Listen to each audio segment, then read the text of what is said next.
I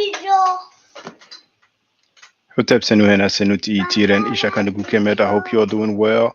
This video is entitled Student of Biblical History for the Past 30 Years. We already have a comment from I'm Learning to who wrote Sidestep Them Brother.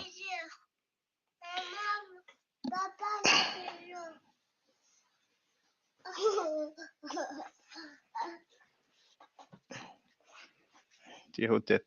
Ok. Voilà. Dis bonjour. Bonjour. Dis au revoir. Au revoir. Voilà. Au C'est bien. revoir. C'est bien. Au Ça y est, c'est bon, revoir. c'est bien. Ça y est, tu as dit au revoir, ça y est. Un bisou. Ça y est, Un fais bisous, dis bonjour. bisou. Voilà, merci. Bisou. Au revoir. All right. Peace, Stone Critic. I hope you're doing well, brothers and sisters. Now, before I get to the nitty gritty, I was expecting actually, yesterday Garfield sent me 4 emails. I didn't reply to any of them. He said he wanted to do that private live stream or whatever. You know, I'm not comfortable with private stuff because you never know what they will say. Oh, we have also a brother Chris in a place to be. So yeah, he was saying that was ready to go live. You know, at one point he said, you're not even ready to go live. SMH, shaking my head. And it reminds me what Jabari said when Jabari told Godfrey, you want everything on your terms. You're telling me that you want to talk tonight, you know. So I was expecting Garfield to actually address this bachelor's degree in history. So that's the reason why I scrolled through his live stream of yesterday. I did not listen to the full thing, but it doesn't appear to me that he addressed his degree. But if he hasn't, please let me know and tell me the timestamp. Even if it's not the exact timestamp, then we can have a look together. However, we have Kefren, who comes here every now and then, and he might come later on if he has time, and Corey, both members of the pseudo-killers team. They took a L yesterday. They took a L. Actually, I was planning on playing the conversation, but I just didn't have time to go through the timestamp. So, I'm just going to, talk about it briefly. But now Corey and Sheffrin went on about something that Garfield showed from the British Museum. And we see Nubians. Non, va t'asseoir là-bas. Va t'asseoir là-bas, ça fait trop de bruit. Va t'asseoir sur le canapé. Mais Ruth, va t'asseoir sur le canapé, j'ai dit. Va t'asseoir sur le canapé. So, yes, it was a depiction of Egyptians attacking Nubians, and Corey and Sheffren went on. I'm not sure if you pronounce it Sheffren or Kefren. I usually say Kefren. Wait, one second.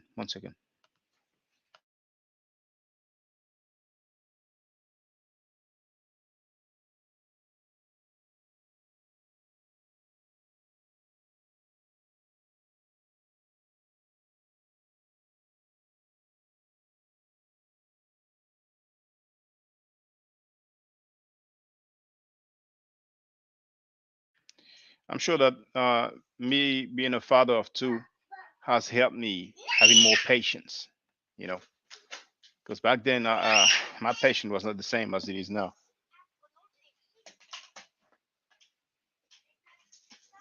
I'll be right back.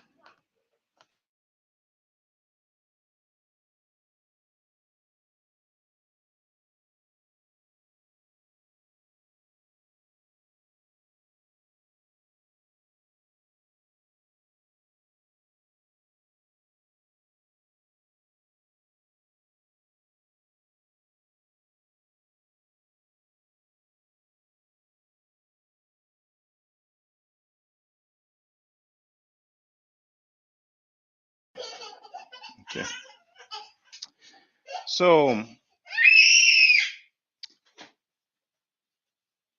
both those members of the pseudo-killer team went on about the difference in terms of phenotype, the difference between the ancient Egyptians and the Nubians. I warned her, she wouldn't listen. I'll be right back.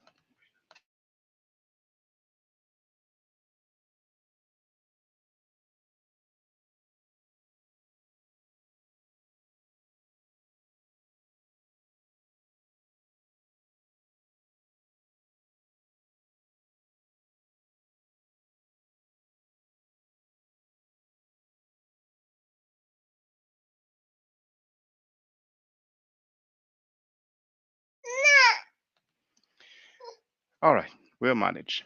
So they went on about the difference in terms of phenotype between the ancient Egyptians and the Nubians. And one of the two, I think it was Corey, said this was a justification for slavery. I mean, they went far with it. They went far with it, and they were happy. They did the victory dance. The funny thing is that they kind of talk smack about the butler, and the irony is that the butler must have been laughing, like, "All right, you were talking that talk that back then, because you could have come and put that to rest, and save them." But anyway,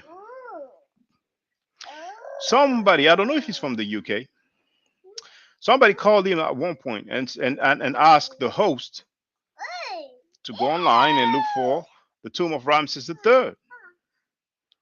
And I've shown you that stuff many times. You see here, is that one? Okay. This one here, Manu Mpim's website. How many times have I shared that with you?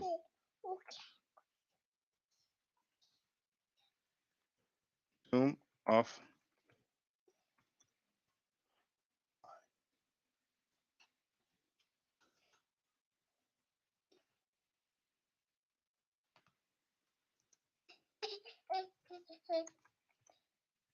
Manu, Manu Mpim website. Website. I've shared that so many times. Hey, Hotep, or the Hotep 360. How many times have I shared that with you? Of course, this is a reproduction, but the original does exist. Oh, before I forget, Chief X, he made a live stream. He put my name on it and some other people. He probably didn't like some things that were said. I didn't watch it.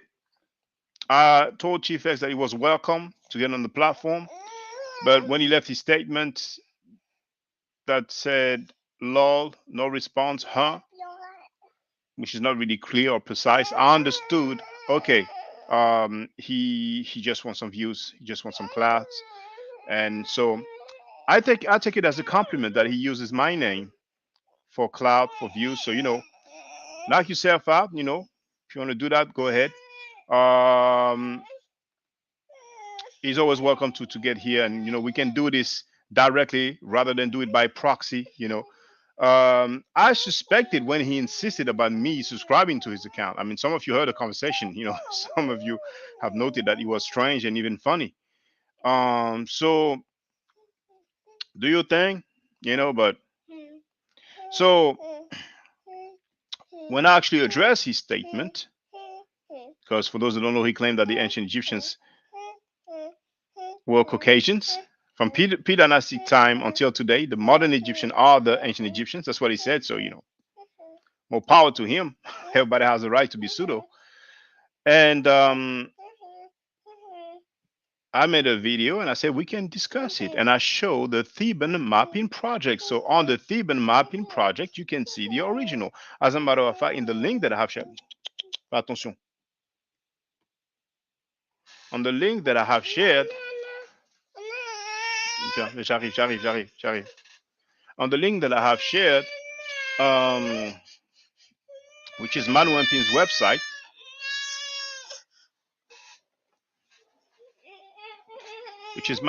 website, you have a picture as well. Okay. So that person who called asked to look for the primary, and he just informed that this is Remech. And it's a Medunecher word that means indeed people, but many times it is used to designate the ancient Egyptians. So it was the end of the victory lap. It was the end of the victory dance that these two pseudo killers members were doing for a little while. They were so happy. They were so happy, you know. And then it was the beginning of the emotional damage. For those who know, the videos floating around on social media.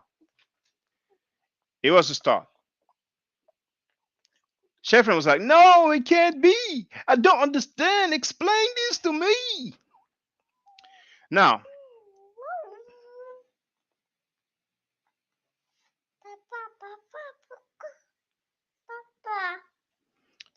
now, I love you, Papa. DJ L Rock wrote this. Well, it's the Theban. T. I'm gonna write it. There's a place called Thebes. Greeks called it that. Today we will call the place Luxor, and it was known as Waset back then. So from Thebe, which is written at the end, which is written with a S at the end, but I don't think you pronounce it in English. In English, sometimes you will pronounce some S's that we don't pronounce in French. For example, you say Paris, we say Paris, we don't pronounce the S. But anyway, so that's Thebe, okay? So from that, we have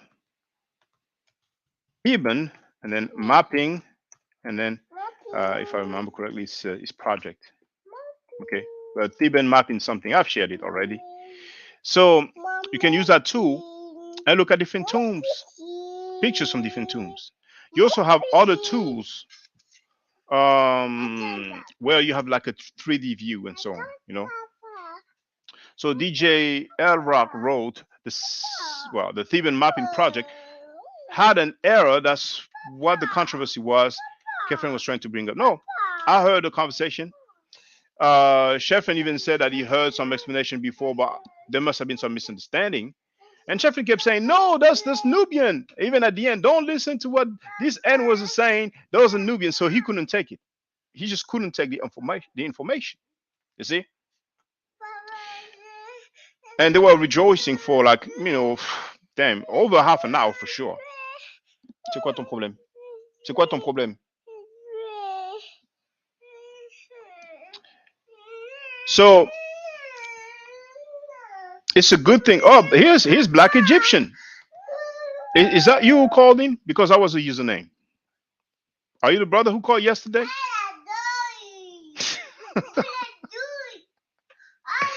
Now, hey, tu fais trop de bruit là. It will be strange that some people who are pseudo killers will be pseudo themselves.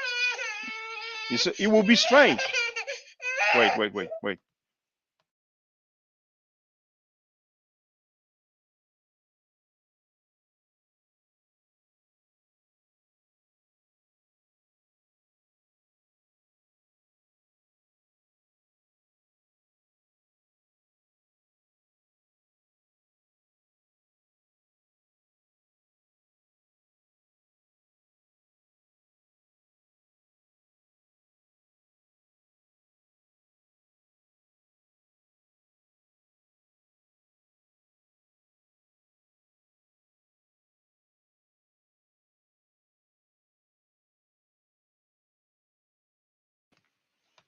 Can't wait for her mother to come back home.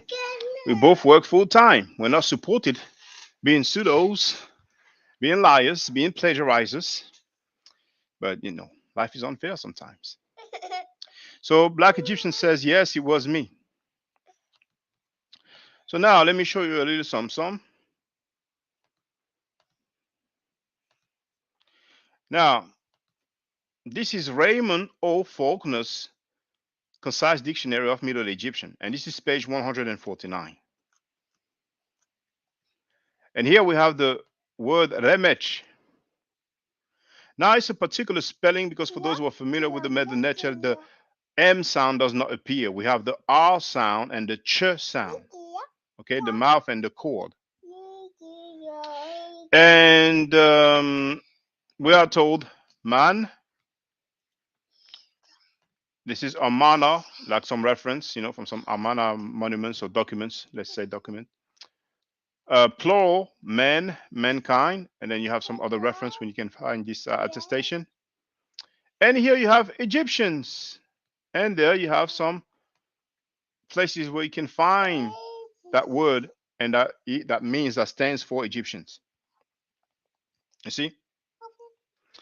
Then here you have a book called Hieroglyphic Egyptian by Claude Obzoma, and on page 48 you have Remech, and you can see that it means people. And it says the term is used to refer to all men or Egyptians. You see? So it's a matter of being informed. See, brothers and sisters, it's just easier to ask. Just ask if you don't know. And when you're told, if you don't agree, you know, try to take the time and say, let me check it. But Chef kept saying, no. He kept saying, no, it can't be. Those are Nubians. You know? So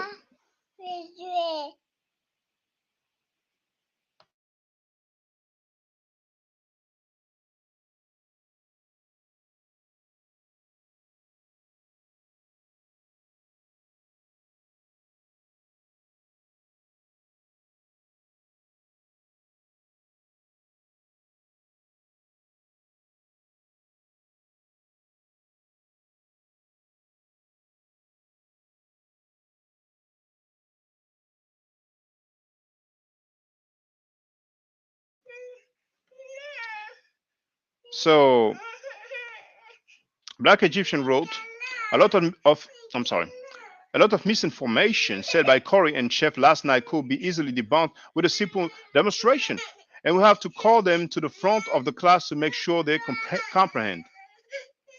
Well, DJ L Rock says that Chef is a Chief X follower. Black Egyptian says a lot of their arguments.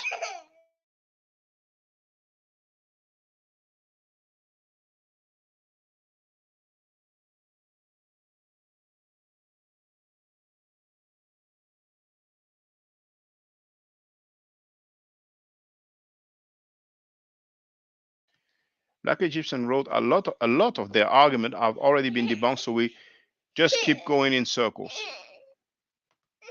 All right. So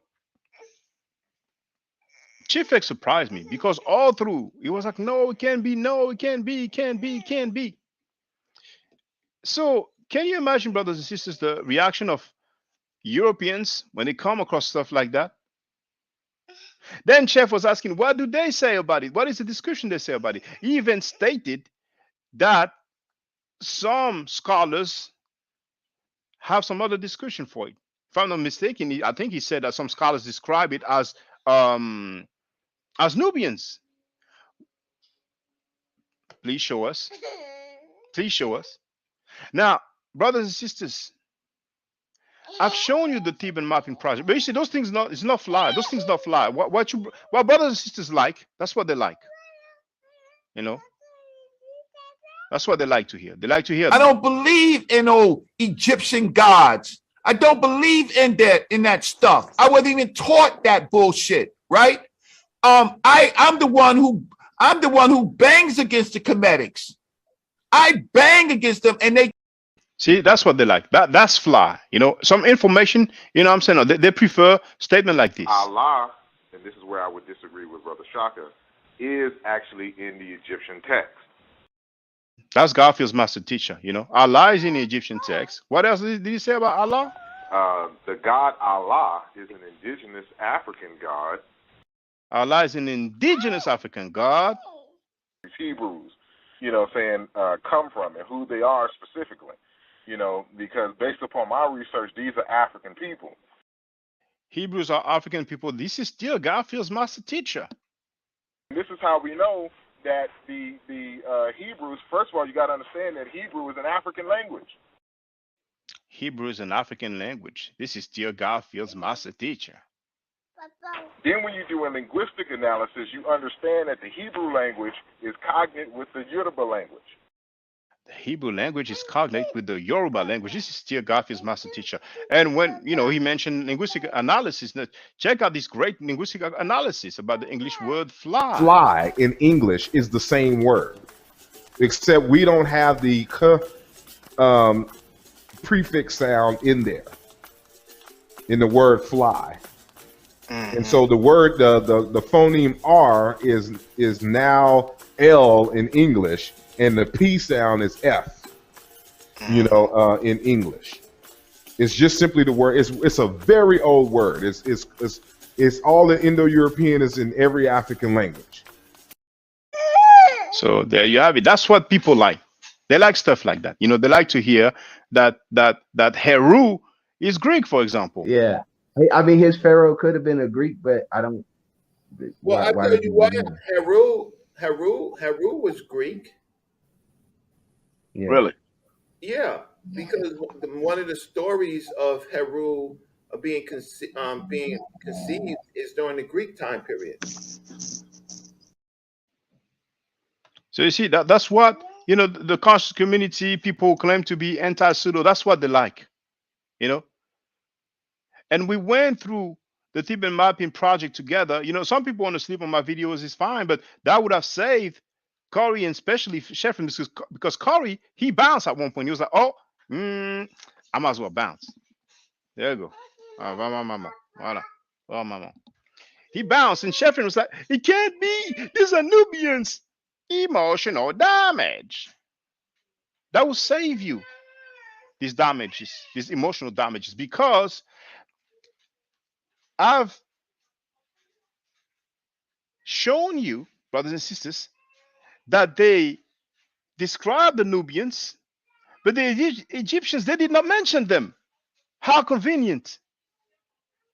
They know it's going to be difficult to lie about this because we have the whole world watching. So they just didn't describe the Egyptians. That's what they did. That's what they did. So Amenhotep III is Caucasian according to some. Now, and the funny thing is that Chef was saying there's some controversy. There's a dude, Apep, whatever. Apep is Apophis, by the way. The Hyksos, the Hekahasut, they worship Apophis or Apep. So that's the name that he has. And that guy was in the chat. I seen his messages, being placed in on the panel, in the comments. Anything that's against what we stand for, they will put it forward. At one point, Garfield even said, "Well, all," because once again, we have a depiction of Egyptians at war with Nubians, and that happened. I mean, Russia has been destroying Ukraine, and nobody's talking about enslavement or long-term conflicts. I mean, conflicts here and there. And once again, I repeat it. It might not be the same time period, but during the time of Tutankhamun, the 18th dynasty, a letter was intercepted.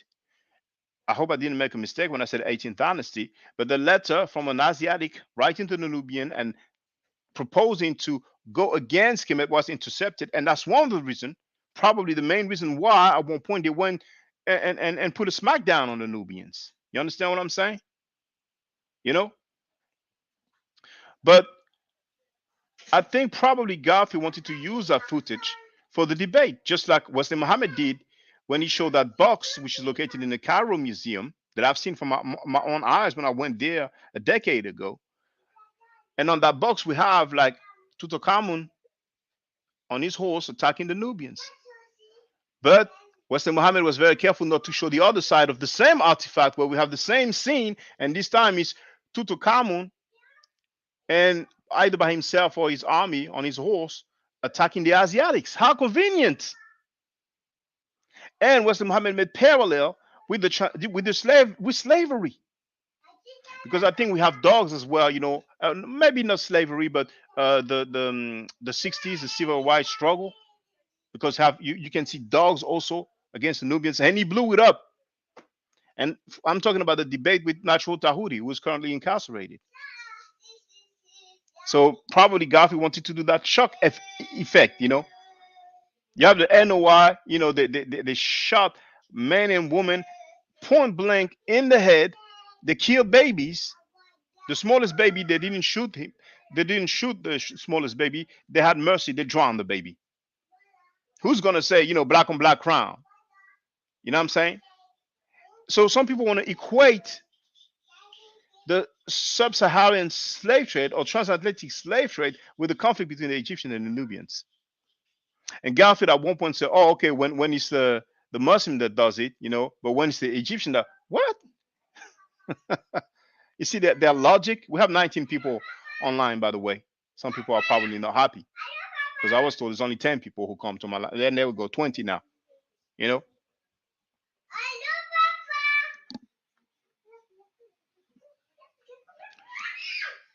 So,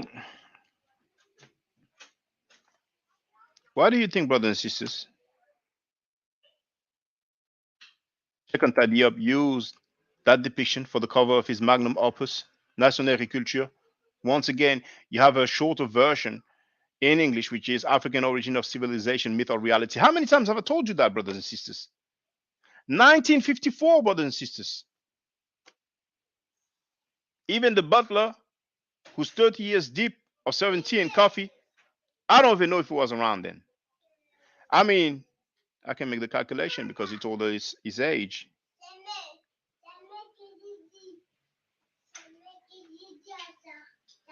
He wasn't even born. Before the butler, who preceded most of us, 30 years deep, serving tea and coffee and holding bags and umbrellas and suitcases, driving people around. 1954, Cheikh Anta Diop used, in the 50s, he used that reproduction from Lepsius.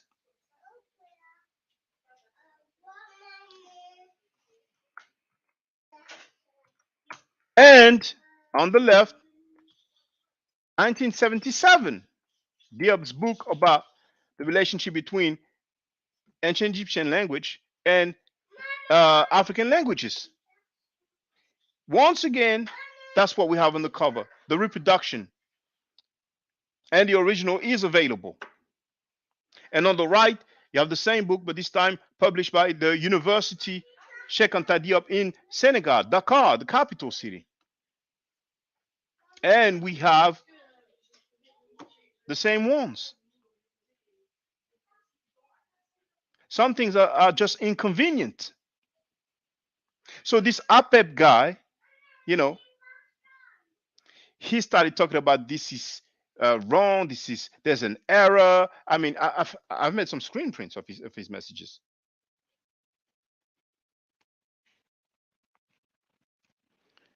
The APEP guy. Oh, that one is funny. Let me go in order, chronological order. Now, APEP said, "Show me Egyptians portraying themselves like this in any other place." You know what that reminds me? Chief X, when I showed him the depiction of Amenhotep III. And check this out, brothers and sisters. He said Amenhotep III, you know what? Let me show you because some of you don't know. Those things I've been telling you for the longest, man. That was my background profile picture.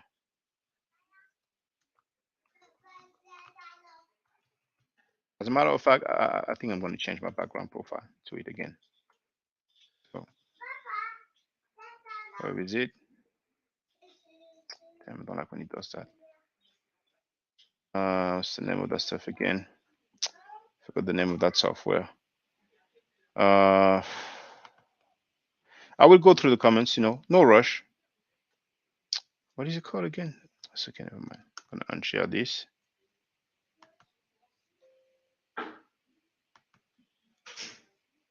There it is. So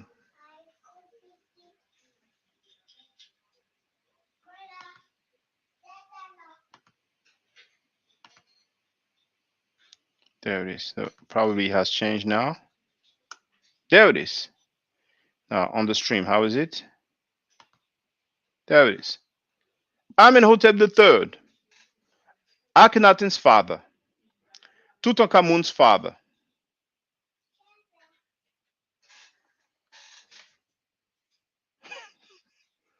Chief X said that's a Caucasian, but Chief X said if you can show me 10 like this, then we'll talk or we'll see or whatever.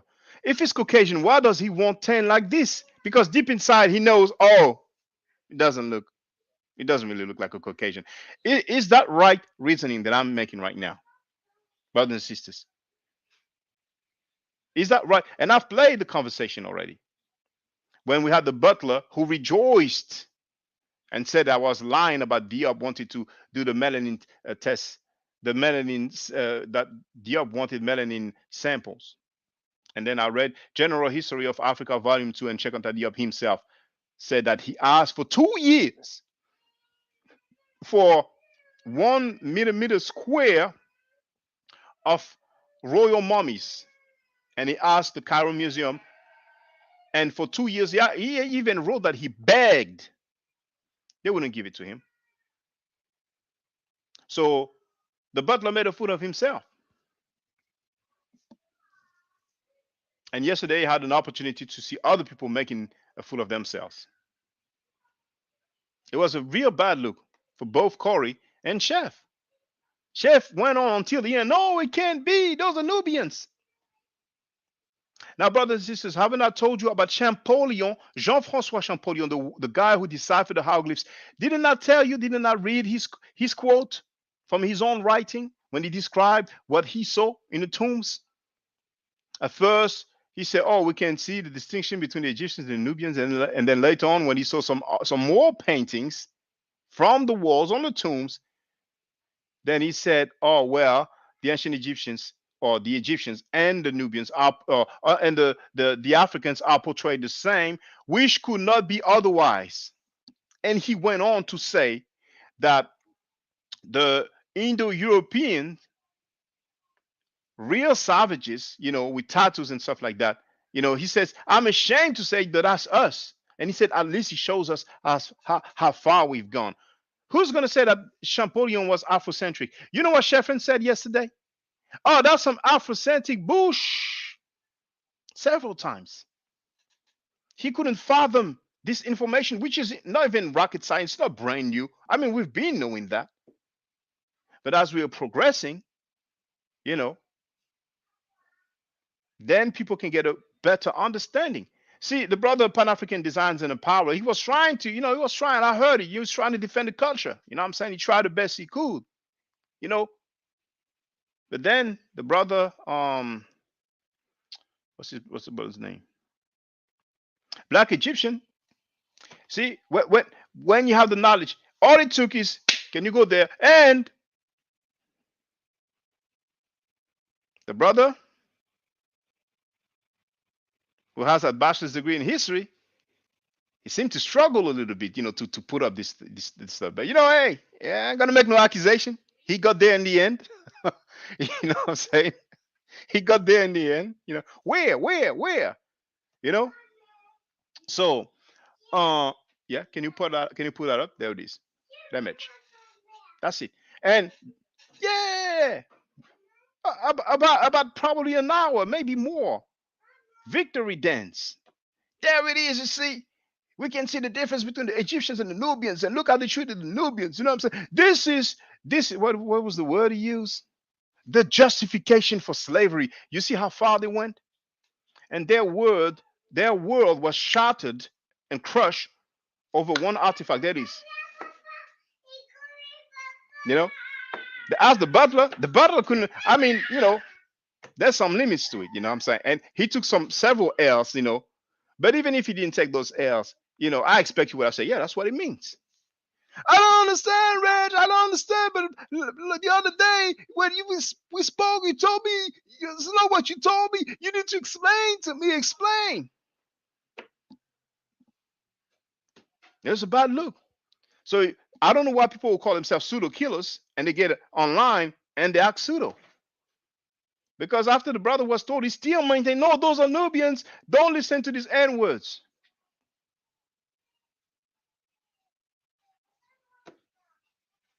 Ça va?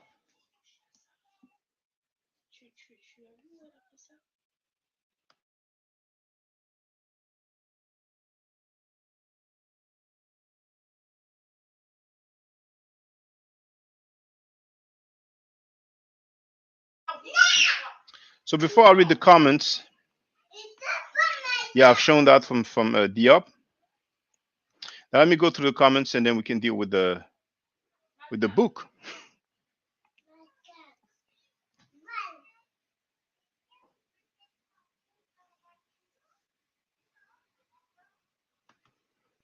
Proof evidence road chef and concrete Corey always looking pseudo. They really look bad on this topic. On this topic, it was really a bad look. It was a big L, a big L, you know. But some people say, birds of a feather flock together. Like Egyptian said, Chef and Corey be trolling. But that's what people say usually, they, oh, I was just joking. Oh, it was a joke. It was a joke.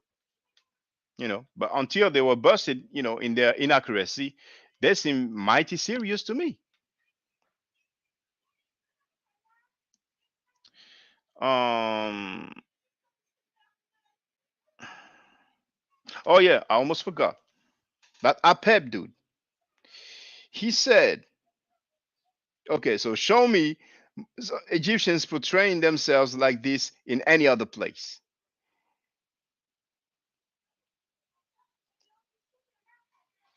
Then he said that Apep dude, these are Nubians who are in Egypt. And he put lol, LOL, laughing out loud. The dude is inaccurate and he's laughing, he's happy. The arrogance of ignorance. A person is wrong and he's proud. Now, and the Garfield is so funny. He was with them. He said, oh, when it's the Muslims, you talk about it, but when it's the Egyptians, And then at one point, when he shared another dude, who talked about, Cam doesn't mean black and all that, Ethereum stuff, whatever. Then he said, oh, he played it a million times. He talked about it a million times. So after a million times, he didn't sink in. It didn't sink in. There was no eureka. Oh, he told us about this a million times. That's not. I mean, some people are turncoats in an instant, man.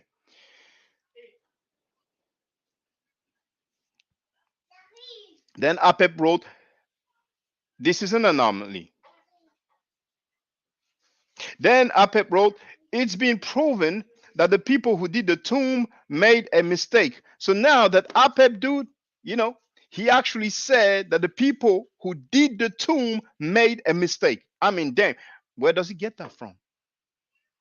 But our people with the lack of knowledge, anybody can say anything. Oh, well, the guy said they made a mistake. Well, they made a mistake. The sad thing is not even Europeans who's like, today, oh, it can't be those are Nubians. It's our people. It's our people. Because of pseudos left and right. We have pseudos everywhere. The pseudos teach now. Allah is an indigenous African god. Is it surprising then that we have our people when we show them some original depictions from the tomb? No, it can't be. Explain it to me. That's a Nubian. That's not an Egyptian. That's a Nubian. Then at one point he's like, well, if you have the president of the United States and he's talking to his people, then he's talking to the American people. Then Pan-African Designs and the Power say, yeah, continue with your you continue. So if it's some Egyptian, who are they talking about then? You know what I'm saying? But he stopped because he realized, oh well, no, not a good argument right now. Brothers and sisters, it's so good. If you're having a discussion with somebody, you come across some new information, it's so good to say, well, I'm going to check it out. Or you can try to check it out as you're conversing, because most of these guys, we don't even see them when they're live streaming. Some of them bend over and get spanking a booty, they might need to do it twice a day or once a day, or I don't know how many times a day. But, people have their activities. We have 27 people online right now. Some people are not going to be happy. But yes, it's nothing wrong with saying, well, I wasn't aware of that. I'm going to check it out. But why deny some information?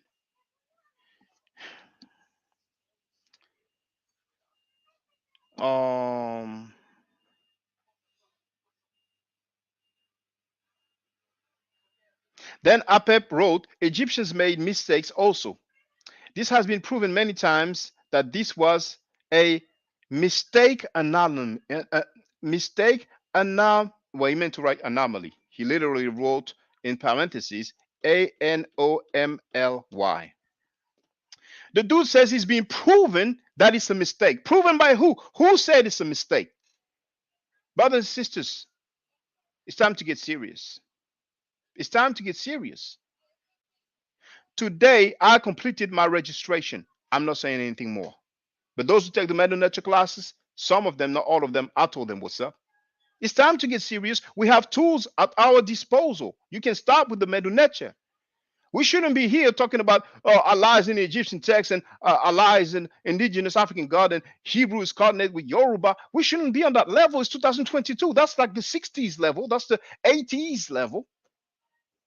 That's the Nubian era, Planet Risk and all that. We shouldn't be at that level today.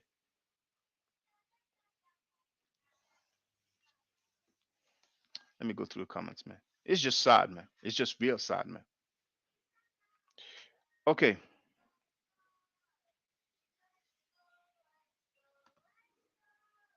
Thank you, my brother Black Egyptian. Thank you. What you did was great. You came in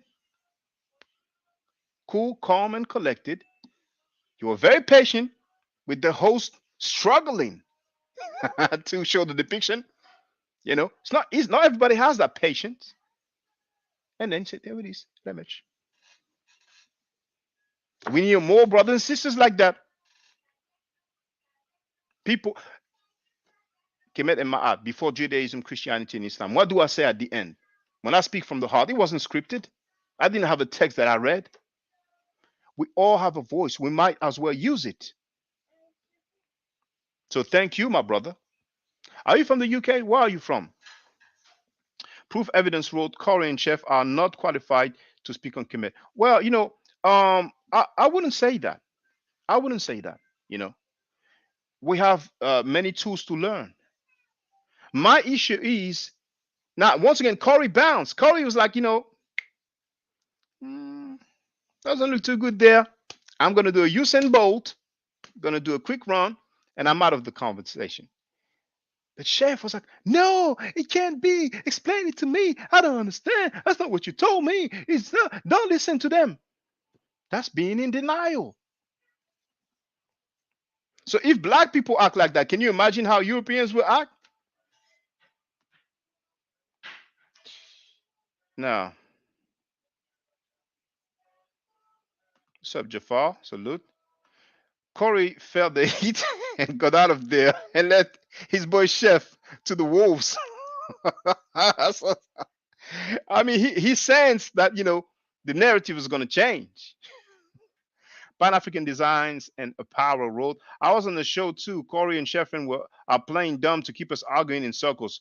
Why? I don't know.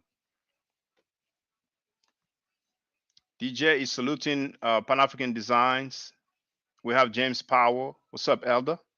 Black Egyptian wrote, Tutankhamun fighting Nubians is not a good argument to conclude the Egyptian hated inhabitants directly south. Nubia is a region where many different ethnic groups existed and Egypt didn't fight them. Brothers and sisters, be careful with what you say about Kemet because we have so many documents. Just like, you know, Garfield. ISIS wasn't a virgin. Show me, ISIS. I put up $100 and every 10 minutes, I put $100. And I'm not making fun of Jamaican people, brothers and sisters. Please understand that. I was just imitating the voice. And I'm going to try to start because they will use everything. The other time a dude tried to say that I talked about his parents. You know, I was in England. You know, my Jamaican massive, they know me, man. You know, and they know I wouldn't make fun of them. But some people don't really, you know, I haven't interacted with, you know, in real life, so they might think, oh, he's making fun. So I'm gonna try to refrain from that because they use anything. They use anything. But Garfield basically said he puts $100, and the funny thing, when he came yesterday, did you hear him talking about I put up some money? I said, man, I heard that before. The nerves. You know, so it's like, show me some text. Well, ISIS is a virgin. I delivered that. Did just that. Did he put up the bag? No, I wasn't expecting him to. I could have sent a little some, but that's fine. I'm not losing sleep over it. That's why I told him, if you can show us his degree, then we even. Oh man, I'm telling you. So be careful about saying, "Oh, this doesn't exist in Kemet." Because there's so much artifacts and records, you would be surprised. You know, it's better to say, "I'm not aware of it. I don't know about this," rather than say, "Oh, I'll put $100 and every 10 minutes I add $100." And when it's time to, keep your word, when it's time to pay up, we're gonna put him on hold for 40 to 50 minutes. We're going to kick him out the platform, and then we're going to son him and say, "You have no discipline. We are grown men. You're crying like a girl." That's the level now. That's the best we can do is it the best we can do as a people?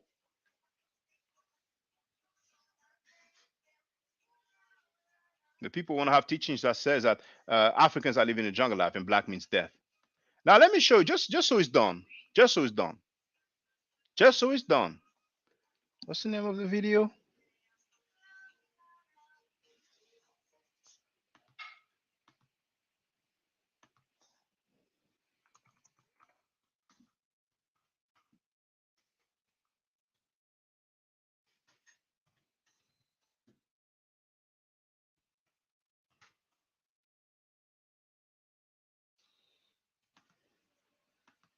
Just in passing, people study by heart lessons that says that Africans are living the jungle life and black means death. I mean, okay, black means death is the more science temple of America. We have 28 people online. People who have lessons that they study by heart, that they call supreme wisdom, that says that Africans are living a jungle life and Africans are not civilized. You see the brother here, Raborn? You see his hat? What is on his hat? Isn't that an Ankh? Kemet wasn't dead yet. Then Kemet wasn't dead. Now that's all he says all the time. He even puts that as a username. That was a few years ago. So apparently, our brother realized recently that Kemet is dead. Back then, Kemet wasn't dead. Ask him about his lessons, the lessons of the NOY, that were grafted and became the lesson of the NGE, the nations of gods on earth. And ask him if he says that Africans are living a jungle life, present tense. That Africans are not civilized. That's what people like. That's what they want. They prefer stuff like that. Now,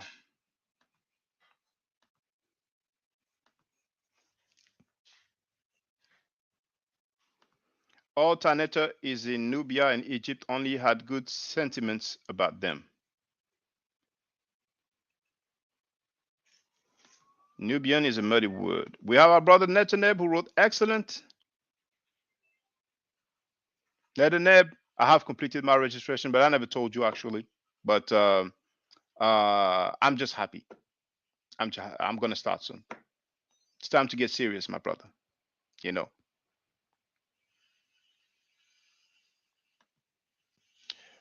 Um,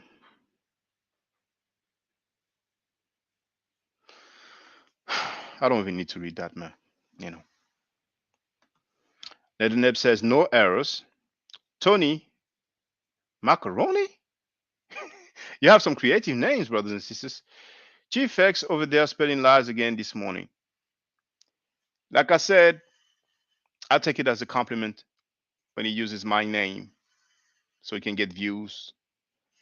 And I realize he doesn't want to have a dialogue. He's under no obligation to do that, but everybody, I haven't shared the invite link, but I will share it. I just want to go through that, because we have to talk about the book. We have to talk about the 30 years of studying biblical history. That's very important. That's actually the title of this video,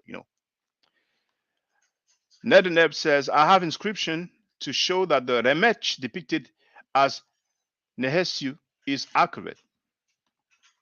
DJ L. Rock wrote, I think they used the word Nubian to separate the apparent N.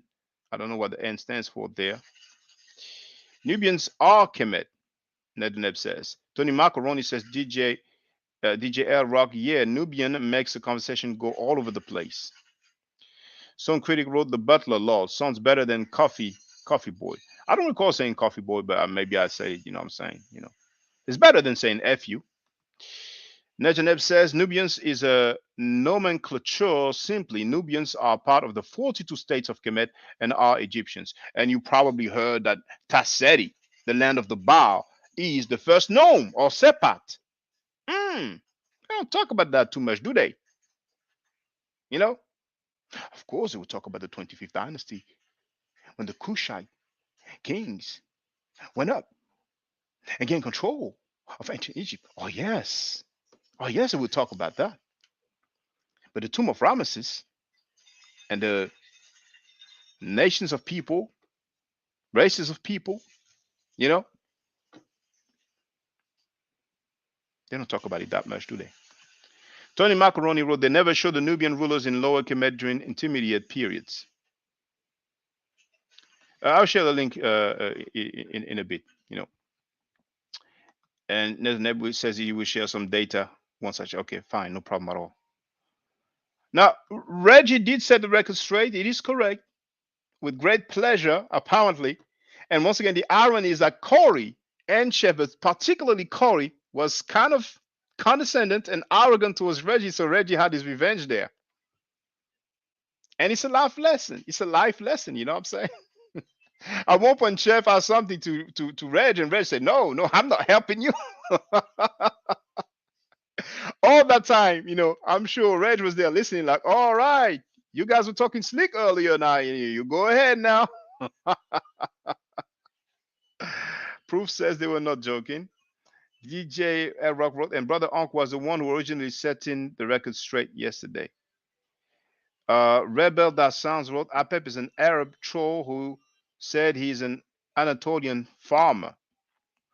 No matter what he is, I would love for him to come and tell us who proved that it was fake. I mean, some people make statements online. That's why I don't really like dealing with anonymous and unidentified people, man. The dude might get destroyed. Now, I don't know if it's his real face, however, I don't even care to look if he has some content on his channel, But some people who are anonymous and unidentified, you destroy them in an intellectual conversation. They can just, use another avatar and username, and that's it. All right. Nejanev says, then tell them to explain 192 tomb. TT 192. Theban tomb 192. I mean, when it comes to this Abrahamic literature, Abrahamic stories, how many tombs can you go to? How many bodies, how many remains, how many documents during their lifetime? But for Kemet, there's so many. TT 192, Theban tomb, KV, King Valley, and whatever number. You know what I'm saying? Some people,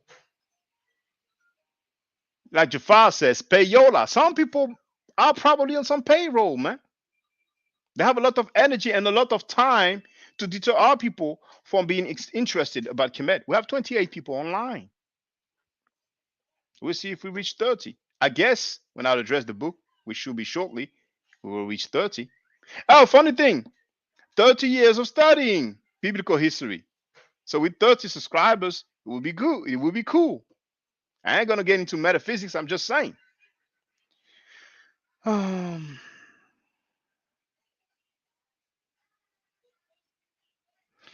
Wakil says that it's new to the channel. DJ Rock wrote, and if they made a mistake, they had years to correct it. I presume that's what he meant to say. I mean, this guy came in with his statement that it's been proven that it was a mistake. Now see. But I don't know where he gets that from, Take this habit, brothers and sisters. Ask, says who? Where do you get that from? That will eliminate a fair bit of pseudos. Other pseudos are very skilled. They will say stuff like, well, what I'm saying, if you take this letter and back then and blah, blah, blah. I mean, something a little something like this. Something, where is it? Where is it? There it is. fly in English is the same word, except we don't have the prefix sound in there in the word fly. And so the word, the phoneme R is now L in English, and the P sound is F, in English. It's just simply the word. It's a very old word. It's all in Indo-European. It's in every African language. I'm sorry, I'm eating. You have guys like that. They'll do some breakdown. And if you disagree with them, they'll tell you, you don't understand linguistics. And those guys, they're close to multi-geniuses because they studied the Medunature, they studied linguistics, they studied physics. I mean, listen for yourself. Between a law in linguistics and a law, for example, physics, is that with a law. Are you a physicist? Do you study physics, for example? I do study physics and I study science. And so, okay. Have you studied linguistics formally? Yes, I have. Okay.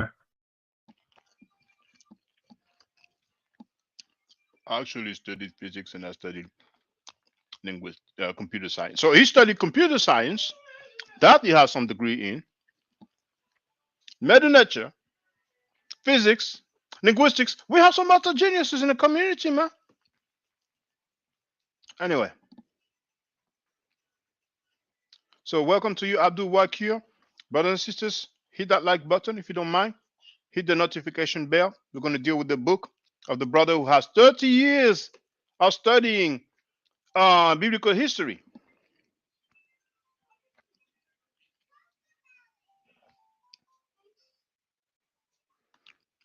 Contrarian thinking wrote, Apep says the Egyptians are Mediterranean people. Rebel That Sons wrote, Contrarian thinker, Apep lives up to his. Okay, I didn't get it that you were talking about the username. I was thinking about Apep, Apophis, as the Greeks call him.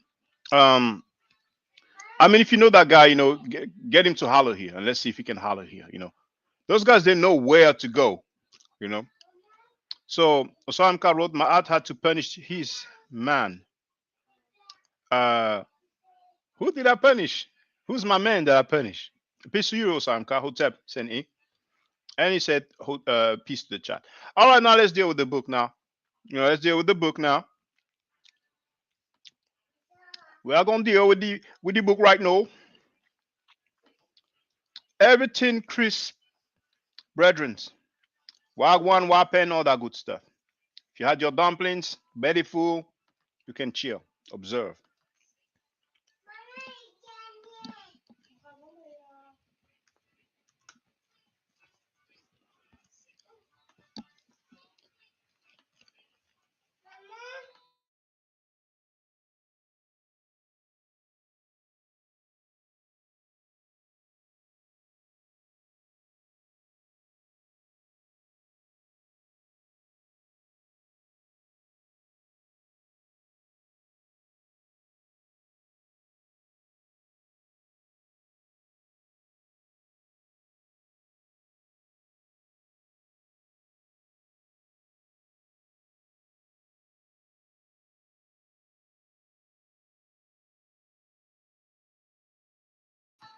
Amazon. Okay? That's the link that I've shared. Where does that lead you to? This book here by our good brother Garfield Reed. Now, the brother says he has a bachelor's degree in history, but somehow, some way, he was trying to explain that because he's trying to keep some of his personal information private, he doesn't want to share his degree. I think he doesn't want us to see which university and what date it is. How is someone a public figure and he states publicly that he has a degree, but he doesn't want to show it? He doesn't even want to say which university he got a degree from and the date. Probably because he's aware that we can call the university and ask, oh, hello, how are you? I'm fine, thank you. You having a good day so far? Yes, thanks. How can I help you? Well, there's this gentleman called Garfield Reed, and he said that he has a bachelor's degree in history from your university. Do you mind if I ask you to check? Yes, sure. Let me check. Ah, no, I'm sorry. We don't have any, maybe no.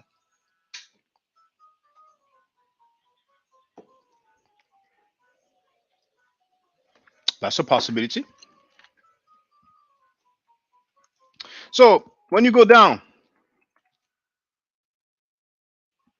you have two images only, the front cover and the back cover. This is Amazon. I'm online right now. I'm online right now. All right. So if we blow it up, it says Garfield Reed has been a student of biblical history for the past 30 years. When our good brother Chris MVP Harris stated that yesterday, I was like, dang, how old is he? How old was he when he started his studies?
I'm sorry, that was very abrupt, but I wanted to take a good bite because as I start flowing, I might not just finish the food. Now, let's continue here.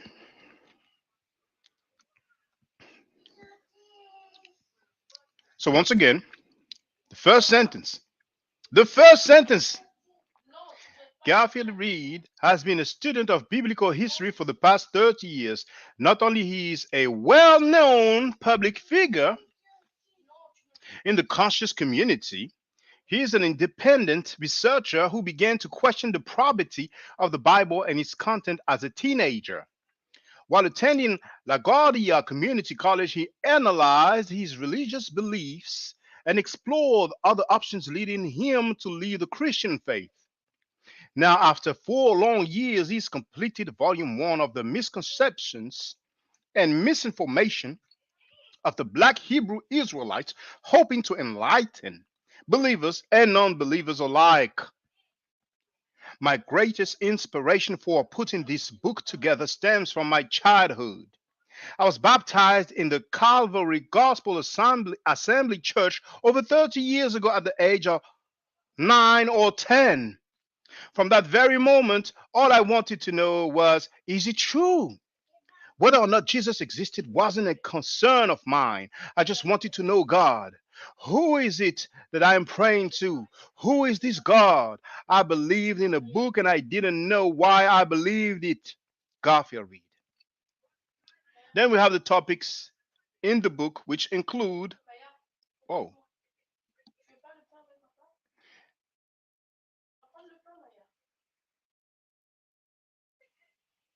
We have the topics in the books, which include is Yahweh. Well, forget about the topics. You can read them. You can read them. I realized I was reading from the slide. That's why I did not scroll down. So I can unshare now the Amazon page. And there's something that you might have missed, brothers and sisters.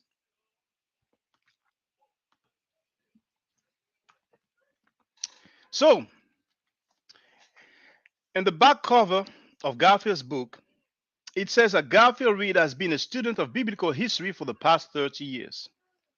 And later on, still in the same back cover of Garfield's book, he says, I was baptized in a Calvary Gospel Assembly Church over 30 years ago at the age of 9 or 10. Yesterday I was telling, I hope he's not putting a Sean Kingston. For those who don't know Sean Kingston, that was a while back, and I don't have anything against the young brother. He had a very successful song called Suicidal or Beautiful Girl. You know, kind of had the rhythm, the musicality of the song Stand By Me, you know. So in that song, Sean Kingston says he was back in 99 watching movies all the time. Oh, when I went away for doing my first crime. Sean Kingston was born in 1990. So if he committed his first crime in 1999, it means he was 9 years old. And I was telling brothers and sisters, I hope Garfield is not pulling a Sean Kingston. Well, there it is. Maybe he was inspired by that song or by the author of the song. Garfield said that he's been a student of biblical history for the past 30 years and that he was baptized over 30 years ago at the age of 9 or 10. So from 9 years old, Garfield has been a student of biblical history. Does that make sense to y'all? I don't see any comments. Who's going to protect him now? I'm listening.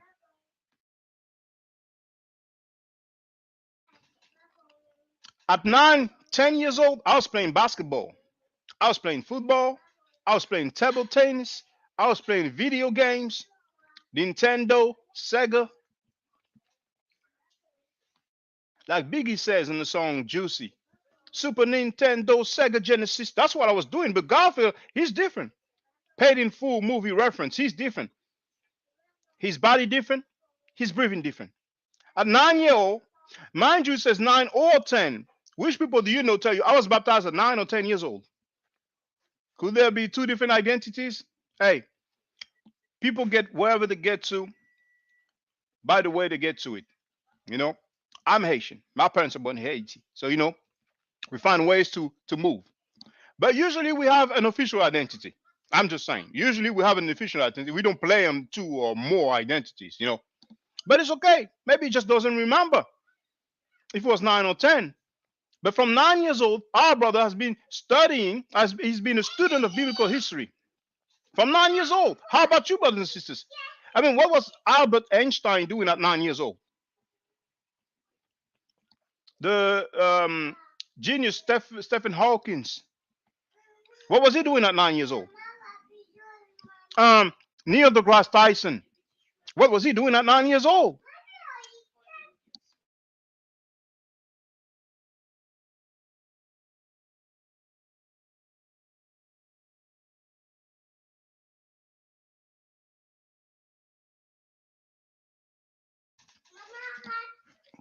We have 27 people online. I don't see comments. Have you been threatened, brothers and sisters? Is he also deep in the street? Like the dudes who bend over and get smacked in the booty? Because there are some people, you know, nobody want to say anything. You know? Does that make sense to you, brothers? If that makes sense, just say it. Say it makes sense to me. You're 9 years old, yeah. 9 years old, I was going through the Hebrew, the Aramaic, you know, the Greek.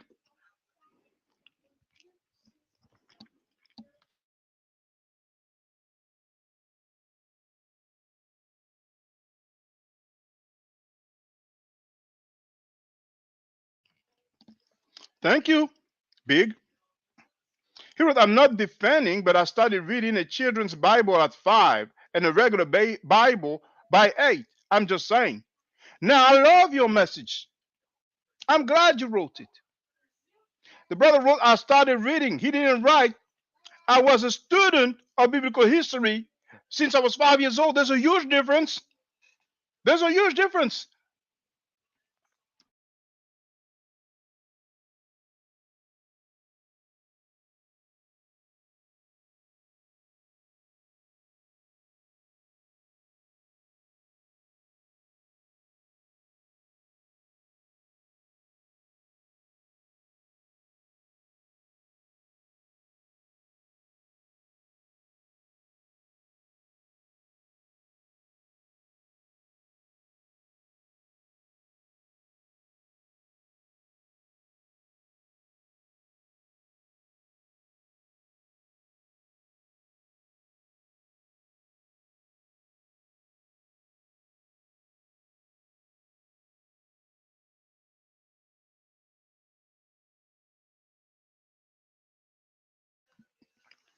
Thank you, the Pharaohist.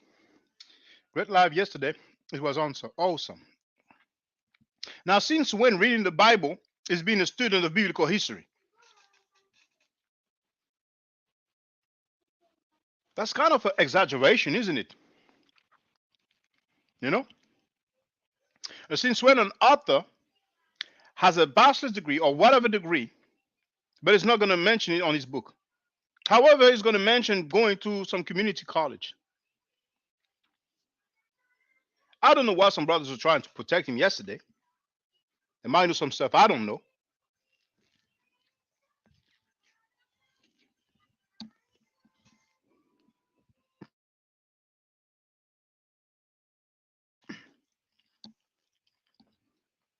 Maybe it's just me.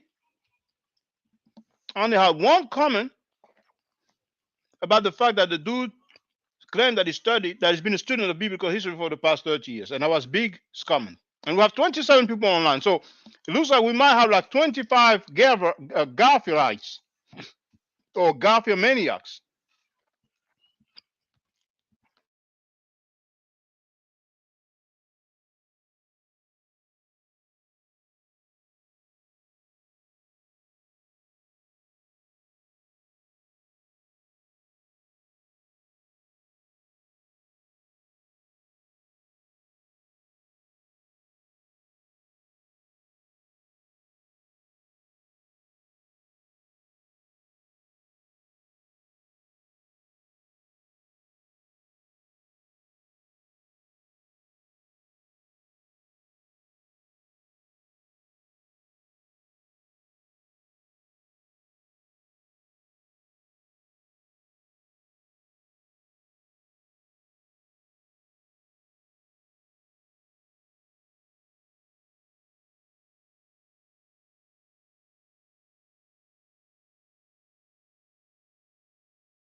microphone check 1 2.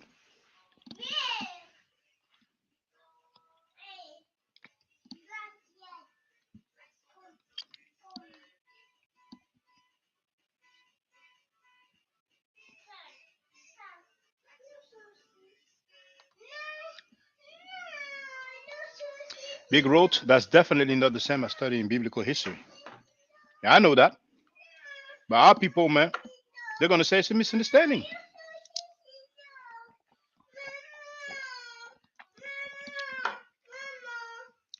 Someone might tell us it was bad wording from the publisher. Who's the publisher? Who's the publisher? The publisher is independent publisher. So he is most likely self-published. The Pharaohs wrote, a lot of people fell out of your bushes yesterday. They are listening. Well, didn't I address many that dude yesterday, the author? But it is what it is. Now, Bart Ehrman. Oh, you know what Chief X said? Did you know that Chief X said that Garfield is an expert in the Bible? That makes him pseudo by default.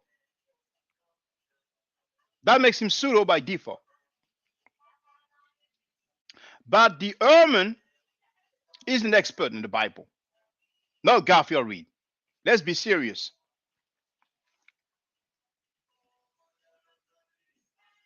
Big spent time at the Covenant Avenue Baptist Church, where Dr. Clark and Dr. Ben lectured. But the Ehrman was a guest on Garfield's broadcast, so since Garfield paid Richard Carrier, it is safe to presume that Garfield paid Dr. Bart Ehrman, because Dr. Bart the Ehrman, is way more popular than Richard Carrier.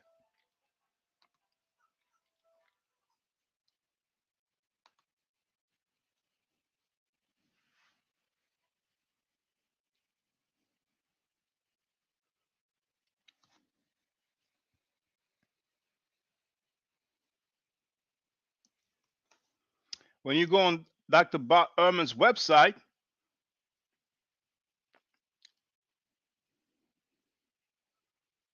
it says Professor Ehrman completed his Masters of Divinity, or M.Div. and a PhD. And PhD degrees at Princeton Seminary, where his 1985 doctoral dissertation was awarded magna cum laude. And he says, an expert on the New Testament and the history of early Christianity. And he has written or edited 30 books, numerous scholarly articles, and dozens of book reviews. So, brothers and sisters, we have to come correct. Saying that Garfield is an expert of the Bible, that's pushing it. All right? The Pharisees wrote that Chief X did a 5-hour live on Garfield. It is what it is. Big wrote Professor William McKay would have simply asked which Bible is he an expert in. So, since it is safe to conclude that reading the Bible is not the same as being a student of biblical history, then we are far from the 30 years. We are far from it. Now, what about the degree? What is he waiting for? Did you hear yesterday's live stream, brothers and sisters? Chef saw one degree with one name, because that was sent allegedly by Garfield, and Chris saw something else. So was it 2 different degrees? Which university is it? If he doesn't want to show the name appearing on the degree, that's fine. He can just tell us the university where he obtained his degree and the date. What's difficult? What's so hard to do then? Nobody did any secret searches and hacking into his computer or whatever other devices that he used. That's something that he stated publicly on Doggy Diamond's YouTube channel. One degree, two different names.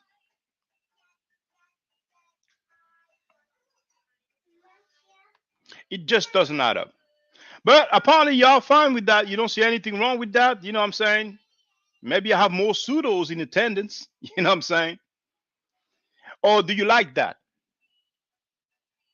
Some of you might be Muslim and you've been reading the Quran since you were 10 years old. So you want to tell people, well, I've been a student of Muslim history for the past 30 years. That's for those who are in their 40s. That's what you want to do. That's how you want to get down. Is this what's cool? Is this what's hot in the street now? But forget about this. What about the degree? The bachelor's degree in history. Who else seen it and what name was it this time? Which university was it? And what date was it? Chris told me that the university was hidden. Why is he hiding the university?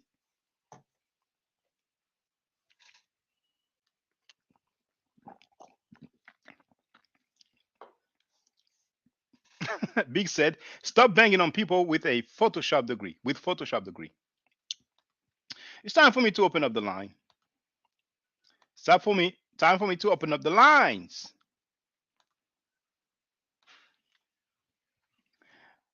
Link to get on the panel. You must show your face. Otherwise, just use the chat. Boom! That's it. It's in the chat. Feel free. And if there's no participation, then you know how I get down. I put an end to the live stream. I'm not planning on doing 10-hour live stream. You know, this is like a marathon to me. And some people are accustomed to that. You know, it's like a habitual, you know. It's so long-winded. If I do a 10-hour live stream, you'll have many people participating for a while. You will not have me talking for like 8 hours and others talking for 2 hours. You know what I'm saying? Or me talking for 9 hours and others speaking for like 45 minutes.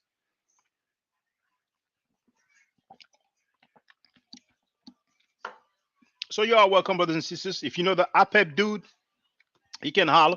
Anybody can holler. Anybody. Now the butler, I don't know. Depends on how I feel. I don't think he will get there anyway. But besides that, you know, everybody's welcome. We have 27 people watching the live stream. Who wants to holler? Don't wait till I finish the live stream to go and type comments and say, well, you know, if it was me, I would have crushed you. You know what I'm saying?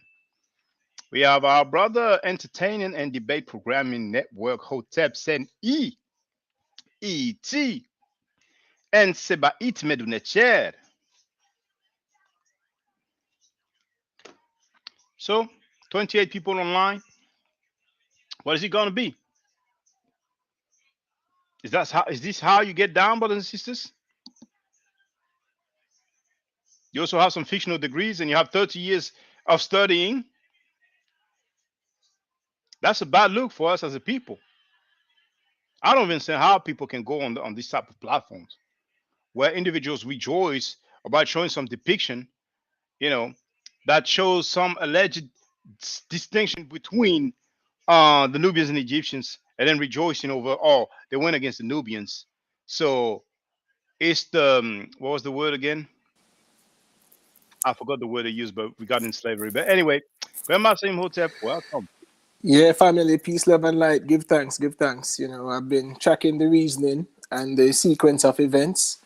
And I just want to ask you if there is such a thing called biblical history, because if the biblical characters, you know, we know for a fact that there are a couple of historical figures, you know, inserted, or we would say interpolated into the Bible, you know, and we know of a couple historical places that have also been inserted. So history, you know, has to be proven and validated through scientific means. So how can you have biblical history? It cannot be logical to have biblical history, I'm because glad you said, biblical history is applicable to the stories of the Bible. and I'm glad you said that. I thought about it, but I was like, I don't want to sound picky. We have 29 people online. You know what I'm saying? We'll see if we reach 30. It will be real symbolic because we're dealing with 30 years of studying biblical history. But indeed, it's theology. But it reminds me of Dr. Wesley Muhammad, PhD, who used to run around saying, I'm a historian of religion. And I used to say, no, he's a theologian. But, with our people, you tell them that Hero is Greek, they're happy. You tell them that Africans are living a jungle life, they're happy. They call that supreme wisdom. You tell them that Africans are not civilized, they're happy. They call that supreme wisdom. You tell them that we are marked, we are disfigured, because obedience is in the beauty. The essence of beauty is in obedience to God, and the essence of ugliness is in disobedience. So we are marked as a different kind of people. Like Farkan said, they're happy. That's what they like.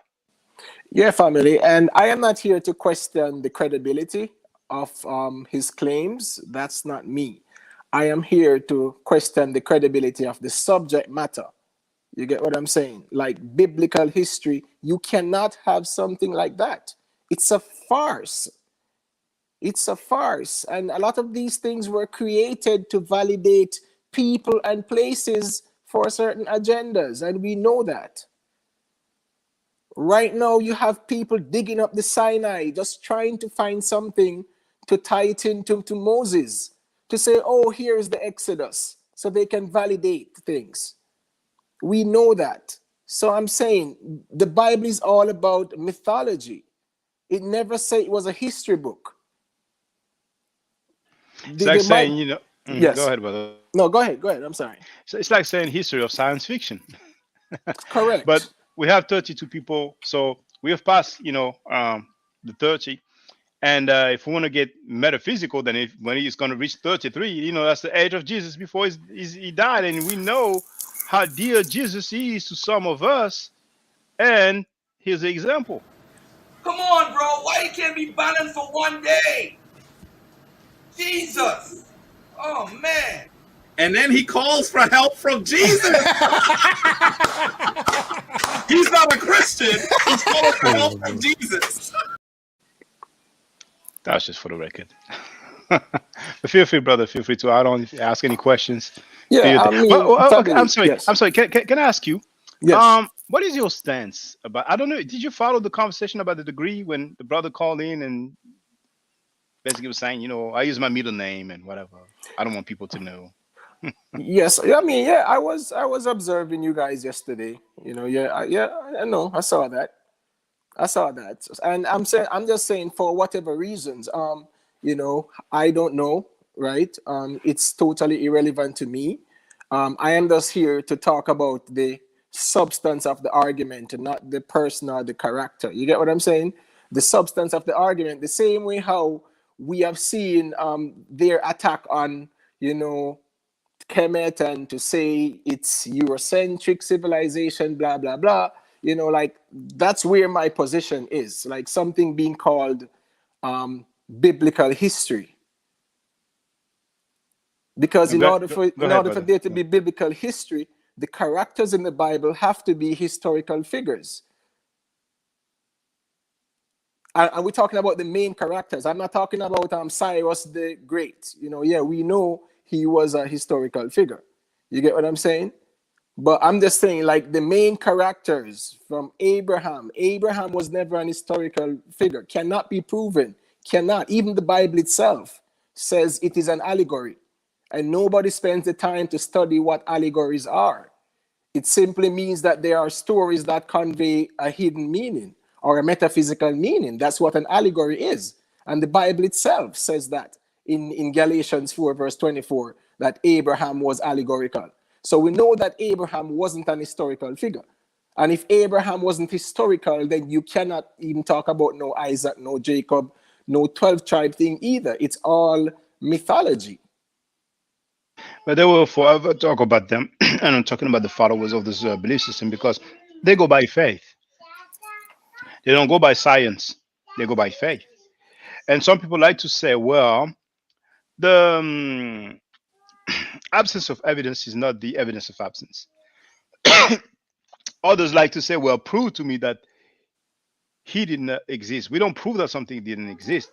Correct. Prove that something exists or happened. Because otherwise, I can accuse people of committing crimes, and I say, prove to me you didn't commit the crime. And whatever alibi they give, I'm going to reject it. But it's fine. It's fine. I don't There's mind people. this. Yeah, go ahead, brother. Go I'm ahead. sorry. No, There's no, it's this okay. Feel professor, free. right? There's this professor from the University of Tel Aviv, right? He did a study on the validity of the Exodus, right? They did an in-depth study, and he admitted that the Exodus never happened. Now, one would expect that out of everyone else, they would want to be the one to validate the Exodus, and they were at least truthful to say that it wasn't a historical event. So if there was no Exodus, then all of that comes tumbling down. And Everything it's comes tumbling down. well, once again, they go by faith. Now, a few might think twice about it, but it's the same people who tell us that this Exodus story happened and Pharaoh died in a water with his army. But when we show that and we say that's a black man, they want to label us as pseudo. They want to label us as Afrocentric. Champollion himself described the ancient Egyptians as black. Herodotus himself did the same. And nobody's going to say that Champollion and Herodotus are Afrocentric, you know? So these are the games that they play. But when it comes to those who want to deal with the traditional African ways of life or the Kemetic way of life, we need to gather, we need to come together. Like minded people need to get together. I really don't understand why so many people go and spend time on those platforms where our culture is being disrespected. And people tell you about some degrees that they cannot even show. Back then, once again, the dude, I mean, I remember back then, I didn't trip too much over it, but I was like, why is he asking people to send money to prove that he has a degree? But now it's like, oh, well, my name, I don't want people to know. But back then, it wasn't like, I don't want people to know. It was like, send me some money and I'll show you my degree. Where does that come from? That's just weird to me. So it's all good though. We can get into those conversations. We can get into those discussions. Yeah, but Shaka, But yes, but I'm hey, sorry. brother. I think because I'm from the Caribbean, right? I'm from Jamaica, so I identify myself, as someone.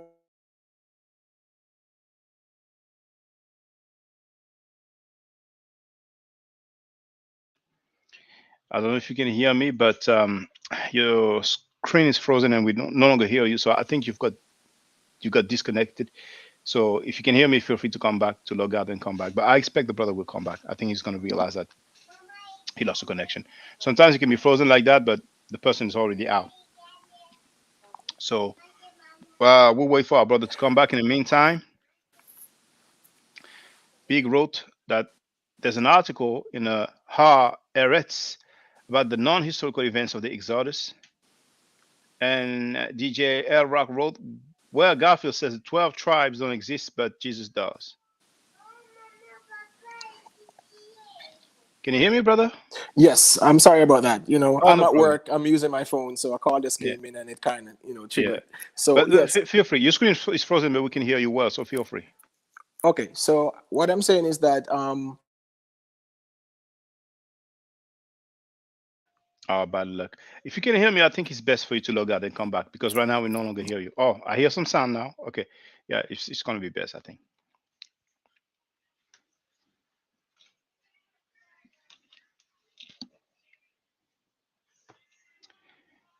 All right.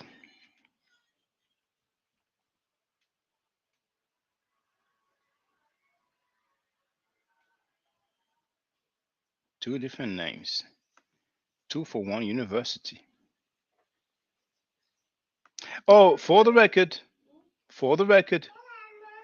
let me show you about Ehrman. Like most scholars, whenever they mention about their academic credentials, about biography, most of the time, whenever they mention some degree, they will say which university which school they got it from. But now we have some people different, and they're like, I don't really want to say because hold on, it's not showing the right thing here. I don't like this stuff like that. Okay, there it is. So here, okay, is it the bio? No, it's not the bio. And there it is. You see, he completed his Master of Divinity and PhD degrees at Princeton Seminary. Most scholars will tell you, oh, the brother's back, will tell you where they got their degree from. Feel free, brother. Yeah, as I was saying, I'm sorry about that. Me being from the Caribbean, and I've been observing these guys not very long because, I tend to try to stay in my lane because I'm more into like the metaphysics, the occult sciences, the esoteric sciences, and like even masonry. And for them, they don't understand that. So for them, that's pseudo, that's fine. Not because you're ignorant to something doesn't make it pseudo, but that's their position. And, I respect that. So I tend to stay in my lane.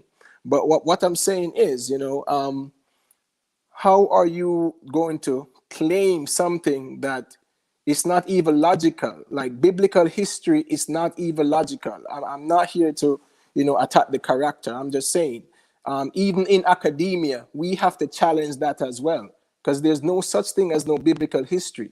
When you look at these theologians and these professors who are teaching at Harvard and Princeton and lecturing, these guys and they have masters in divinity and stuff like that.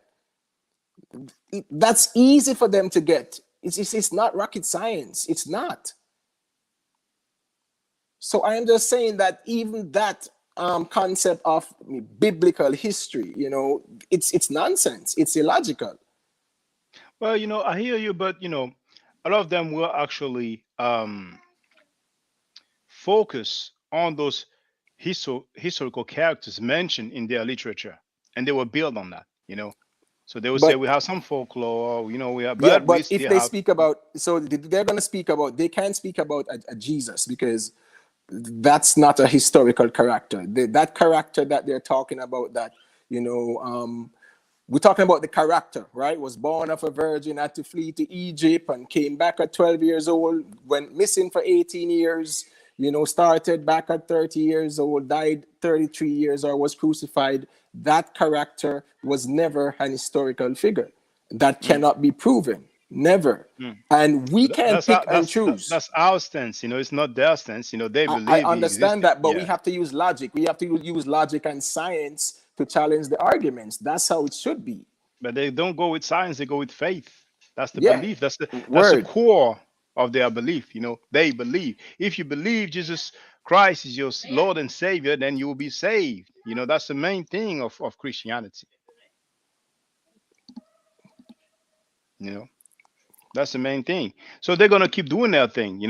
But what are we doing? You know, that's the Yeah, thing. We I need understand what something you're of our own. saying. Yeah, yeah. No, I Because totally it. understand that because I Mm, saw where even Seku was on the platform, at one point in time, and they were like, "Yo," like they were insinuating for him to stay out of their affairs, so to yeah, I speak. played it. So, You talk so to it's your good. So people. I there talk is to my good. people. So there's a segregation approach as well. Yeah, That's yeah, how it but appears as yeah, but well, which is wrong. yeah, I went through that some years back. Sometimes when they don't have any argument, they will bring that. They will do that set tripping. But what's surprising is that Sekou said he would never go back on the platform. But then I was scrolling through the dude's channel, and I read some comments of people, several people saying, he said he would never ever come back. But maybe he was in the chat because I don't recall seeing him on the panel. But I don't understand. But everybody's free to do what they want. It's all good. I'm not tripping, but giving energy to those people who, I mean, to each his own. To each his own. Everybody's free to do what they want. Yeah, I actually saw a post. I saw a post. I think it was last week, where like Garfield and Reggie, they were over there destroying a myth, Oh, and the virgin that was birth or the something. no, yeah, that was the headline. The myth. Like, how do you destroy a myth? If it's myth, it's mythology. Well, I You guess know, when they say that they want to talk about people who claim that Isis was a virgin, but and that I has nothing put to do with mythology, though. Like to say no, destroying but the I myth. mean I think when they say myth, it's like claiming that Isis was a virgin is a myth. I think that's what they are trying to say. But I still haven't heard about the Verda book, so I'm not even checking that stuff. I'm not. Mhm. To me it's like damage control, like you try to get the least prize, the last prize, try to do damage control, I mean, I don't even know who's directed at anyway. They want to holler at me, they can put my name, they can let me know. Like I've let Garfield know, a few times, when I was addressing him. Like I've let Chief X know probably a year ago when I addressed him, when he said, F the Hotep word and some other stuff, and I never heard back from him. And but he left a comment on one of my video, and I forgot what he wrote, but I can't even remember which video it was. But he doesn't want to come here for whatever reason. It is what it is. Some people are comfortable on their platform where they can, control people, control the narrative. Like Garfield has done, to keep you on hold for 15 minutes. That's the way to get down, And then they say, I want all the smoke. You know what I'm saying? Yeah, They I say I want all the understand. I smoke, and understand. when I people understand. get there, they mute them, they block them, and stuff like that. But I mean, like my brother, like observing them. I just don't like the energy that's out there, though. I'm into spirituality and occult sciences, and I just don't like the energy I see going on out there. It's crazy. It's just bad energy out there. Then it's you a can melting see pot. it. It's It's it's it's just like it is so clear as day. it's a melting pot. You have a dude who says that he's not a Christian, but he believes in Jesus. He screams Jesus. You have some dude who's a 5%er, which is an offshoot of the Nation of Islam. So it's Islamic, though they claim that they are not Muslims, and they also claim that they are neither pro-black nor anti-white. So they are not pro-black, but they talk all that black talk. Um, you have some former Kemetic people who used to be Kemetic but are no longer Kemetic and are now banging on Kemetic people. And then you have, some satellites, people of different groups who apparently bang on pseudos, but sometimes they, make pseudo statements. And I mean, I still remember that was a few weeks ago, maybe a couple of months now, when they read some Wikipedia page about Diop, and they concluded that Diop was labeled pseudo, and that's when I intervened. And it might have been the first time I actually called on their platform. I was like, I'm not gonna let that slide. You know what I'm saying? So I went there, and then we're asking questions about, the Afro-Asiatic and stuff like that. I mean, I don't think they understood that one person, you know, chose some language family and gave them a name. I don't think they understand that, But it's all good. To each his own. You know what I'm saying? To each his own. But it's the same guys who, want to tell us that. I mean, I'm not gonna expand on that. There seem to be a crew of atheists, and they have many issues with the Kemetic way of life, Kemetic people. So they just spit their venom, you know.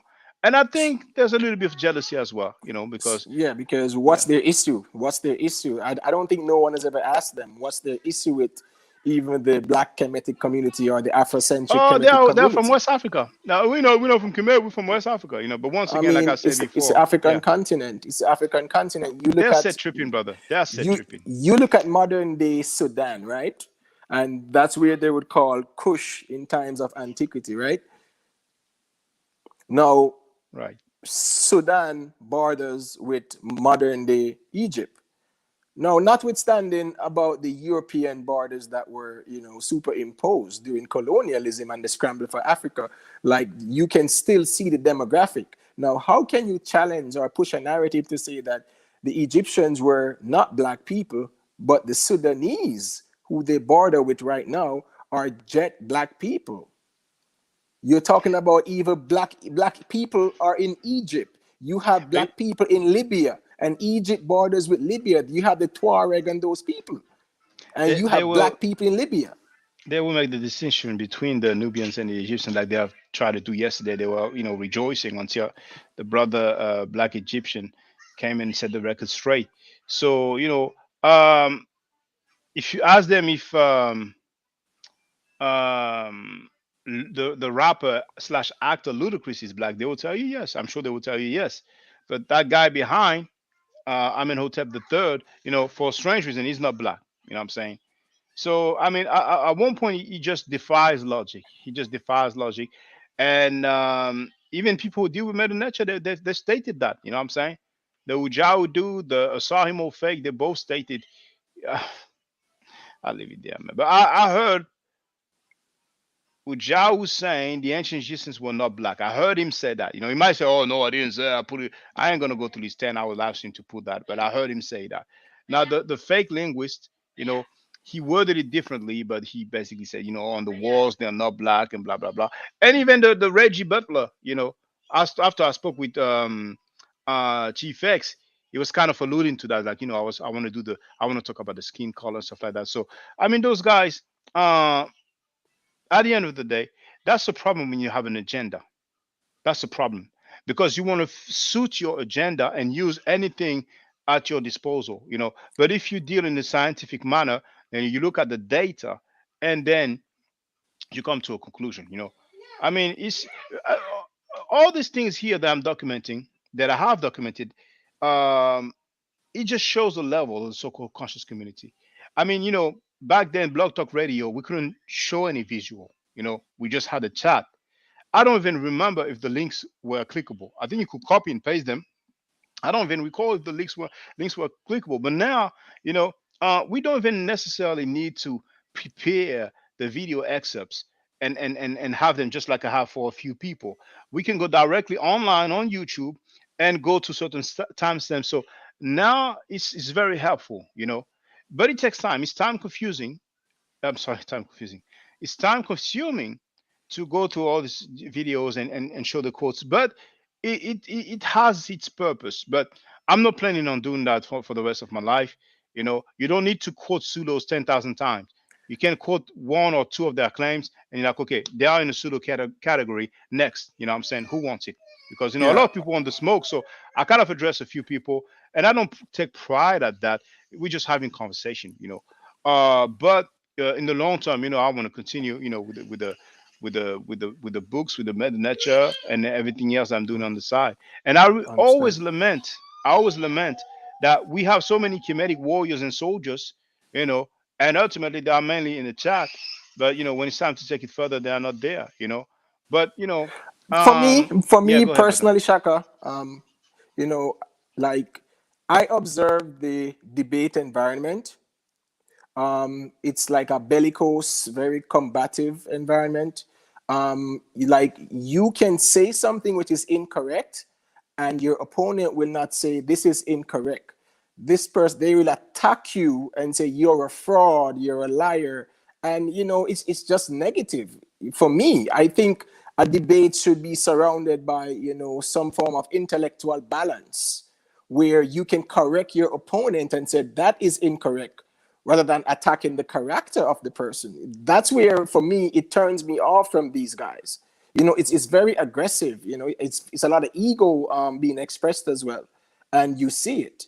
So like, I just stay in my lane and I'm good. But I do observe and see like the environment and the atmosphere, and it's very toxic. It is very toxic. It is.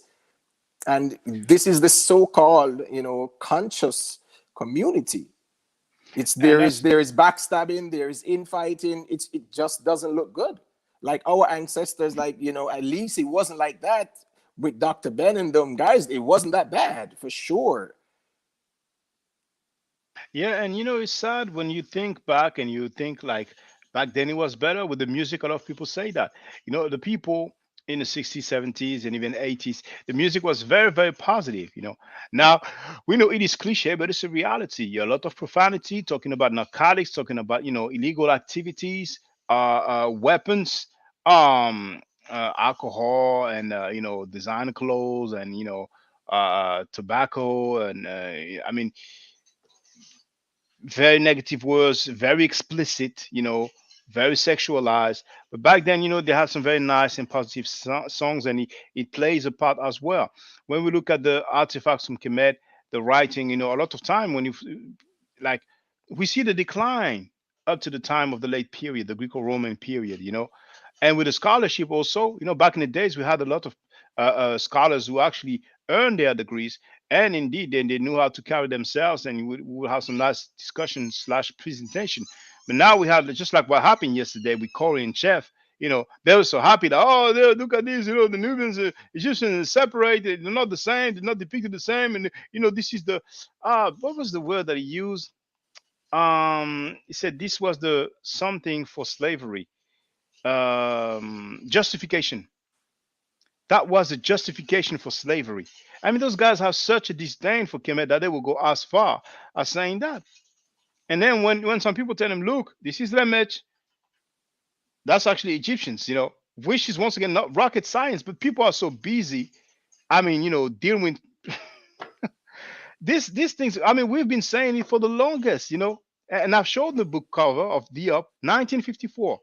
Then he used it again in, of course, that's a reproduction by Lepsius, but he used it again in 1977. And people don't understand the significance of that. And the people have the nerve to try to label Diop as pseudo when he earned his doctorate degree. And he was a real a scholar, a real scientist. But when we tell him that's the match, it's a word used to describe Egyptians. Oh, it can be people in denial. And those are the people who teach. Those are the people who go against pseudos. It's the world upside down. I mean, What like, is stopping them from teaching? And I've noticed they have discussions on their panel. There's so many of them, and they mainly use Google and Wikipedia. And then they're gonna go and try to label Dr. Diop as pseudo, including Dr. Ben and others as well. I mean, it's so easy when those people are no longer there. You know. Well, it is what it is. Feel free. You wanted to say something, bro. yeah, I was gonna say that it gets bad, in my opinion, when people will argue that even like the Palestine, where you have the Gaza Strip right now, is not a part of Egypt when they do have a land border. You get what I'm saying? I would say it wasn't. At one Huh? point, yeah, I would say it was not a part of Egypt because at Mm-hmm. one point, Mm-hmm. the empire of Kemet had some control over some of the territory of nowadays Palestine or Israel. Um, but I don't think it was the whole of the territory, and it was over some That's why I particular. said Gaza. That's why I said Gaza, because Yeah. Gaza has a land border. Mm, Gaza has a landlocked border with mm. modern day Egypt. But That was that would. actually a part of Egypt too before the first war. Before the first war, in 1949, when Israel declared their independence and Egypt attacked or whatever, that was a part of Oh, Egypt. my bad. When you say Egypt, okay, you're talking about modern day Egypt. I thought Good, and I that's thought why you I were said talking the about Kemet. Yes, yes. no. That's what Yeah, I'm yeah, saying. yeah, You get what I'm yeah. saying? It was a part of Egypt before. It was after the war.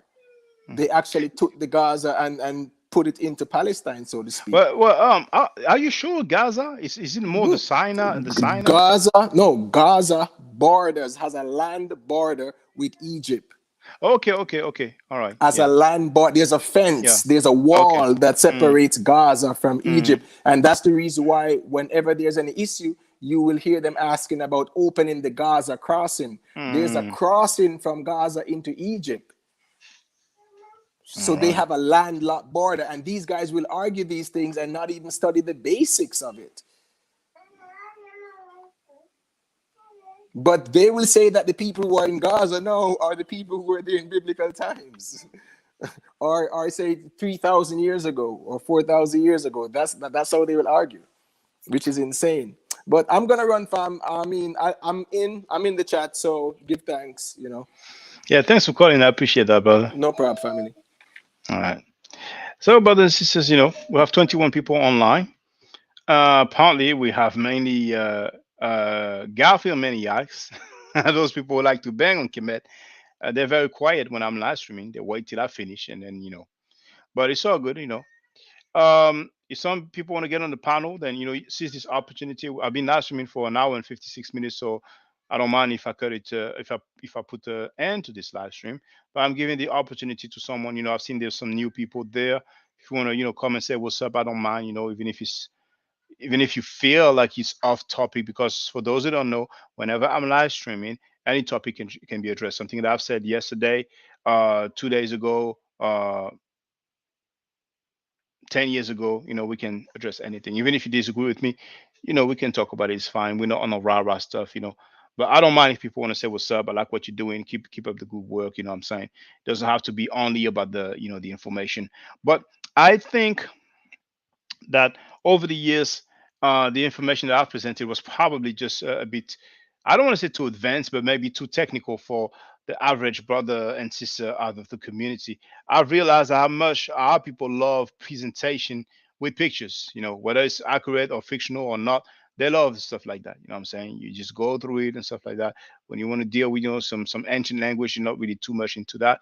And that's one of the reasons why the pseudos are winning, because they will show you depictions. They will say this is that one and that character and whatever, and in a lot of imagery, and people just love that. So the visual is very important.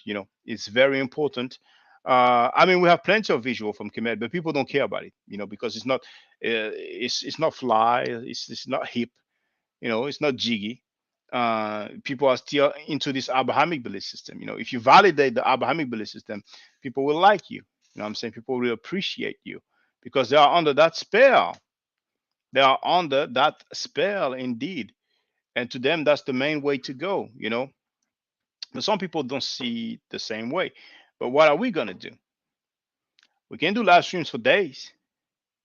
But ultimately, you know, so remember, there's some organization that you can join or create in order to meet with like-minded people is very important because all those Abrahamic believers, they meet on a very regular basis with like-minded people.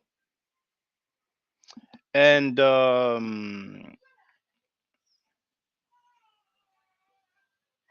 I've chosen a path and I'm very happy about it. And once again, those who take the medical classes, they know what it is. I'm just very happy. I'm just very happy. And I don't really want to talk about it too much. And in due time, then people will know what's up. You know what I'm saying? We have James Powell. Hey, Elder, how you doing? Doing good, Shaka. I see you have more participants in the chat, but people are still kind of timid. And to be honest with you, an old man like me should be more timid than these youngsters. I left a little message in the chat about hey, the young people need to free their minds and leave these religions alone because even before my time, Shaka,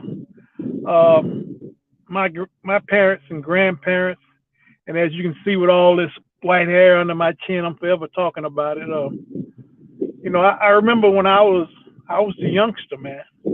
I remember when I was a kid running around playing the Nintendo games, just like you talked about earlier. And time waits for no one. I know we've all heard this statement, and it's true, people.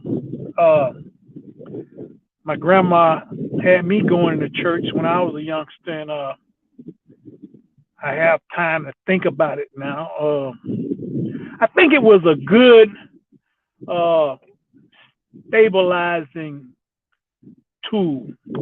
I think it helped us black people from what we've been through, not just here in America, but all over the world, because we all have something in common, us black folks. We're constantly downtrodden, walked on, beat on, talked about, misused, abused, and anything in that line. So, it's time for us to, of course, we have more techniques and ways today, but it's time for us to, open up our minds and get the maximum performance out of them, not being controlled by these religions. And that's what I see them as. They were a controlling factor. And I see it now as an old man. And it's time for you youngsters to open your eyes, but especially your minds, people, and see this mess as it is and stop all this, whatever we're doing, this backbiting, groveling, fussing, fighting. And we just need to get away from that and start to focus on us as a people and start doing some positive things. That's the only reason I just came on, Shaka. I know we have a lot of so-called scholars and teachers out there that's supposedly teaching, and I hope they're doing the best job that they can do. I know we all have opinions, and some of us feel that maybe some of them might not be doing that. And some of it's easy to see, and then a lot of us are being misled, and because we're confused and we don't quite understand, and that's bad too. But I just wanted to come on and say that, and as you know, I'm always around listening, man. I'm going to be paying attention. I'm sitting here in my truck in the backyard. I'm retired. You got to stay busy. Yeah, you got to stay busy. Yeah. Go ahead. Go ahead, brother. Okay, I'm gonna finish up after this. You know me. I know me, especially once I get started, I can run on, and I hope that I be saying something worthwhile and positive. But I'm out here. It was. I appreciate that. I appreciate any message of encouragement and support, because you have your share of adversity, which is inevitable. But it's a bit sad that we have an elder like you who comes on, and gives support. But all these young brothers and sisters, what I'm saying, I mean, I don't bite, I mean, but it is what it is. Some people have teams; they've been together for a while. Some might not have been participant on different platforms, but they were there in the chat. And I think some of them will think that okay, they might feel some type of way if I go on that brother's platform, because but it's all good. Those little crews, those little teams, as long I've said that years ago when I was on Brother Holip. Mr. Holips is in heaven. That was my first interview. And that was a Blog Talk Radio. That was and I said, falsehood is falsehood. If you have zero, you can multiply it by 10, by 100, by 1,000, by 1,000,000. You still get zero in the end. Yes. But feel free to stay with us if you want, Jay Paul. We have our brother Radio One. Feel free to speak, and thank you for calling in, brother. Yes, peace, and hotep, brother Shaka. Hotep. Peace to you too, brother James Powell. Peace. Yeah, man, I was listening in. I see the title. Yeah, man, and I'm gonna be real about it. And when we be real and honest, it's gonna hurt some feelings. And if it's not striking a nerve, it's not working. So yeah, but yeah. So like with this Garfield situation, okay, it doesn't matter if he got a degree or not. The problem is he has a dishonesty problem. Okay, he even if he has a degree, I mean, he's not going to be a good scholar anyway because he's dishonest. Simple as that. Degree or not, I'll admit I don't have a degree. Because I mean I don't like I really don't follow the scholars and because if I did, I mean to be truthful, if I did have a degree, I wouldn't know what I know now. I'll be corrupt and pseudo like Garfield. If I did have a degree. So that's why I'm kind of glad that I don't have a degree. I don't identify myself as a scholar. I see myself as a historian. Because I see a scholar, a lot of these scholars, these guys, they're like raised and programmed in the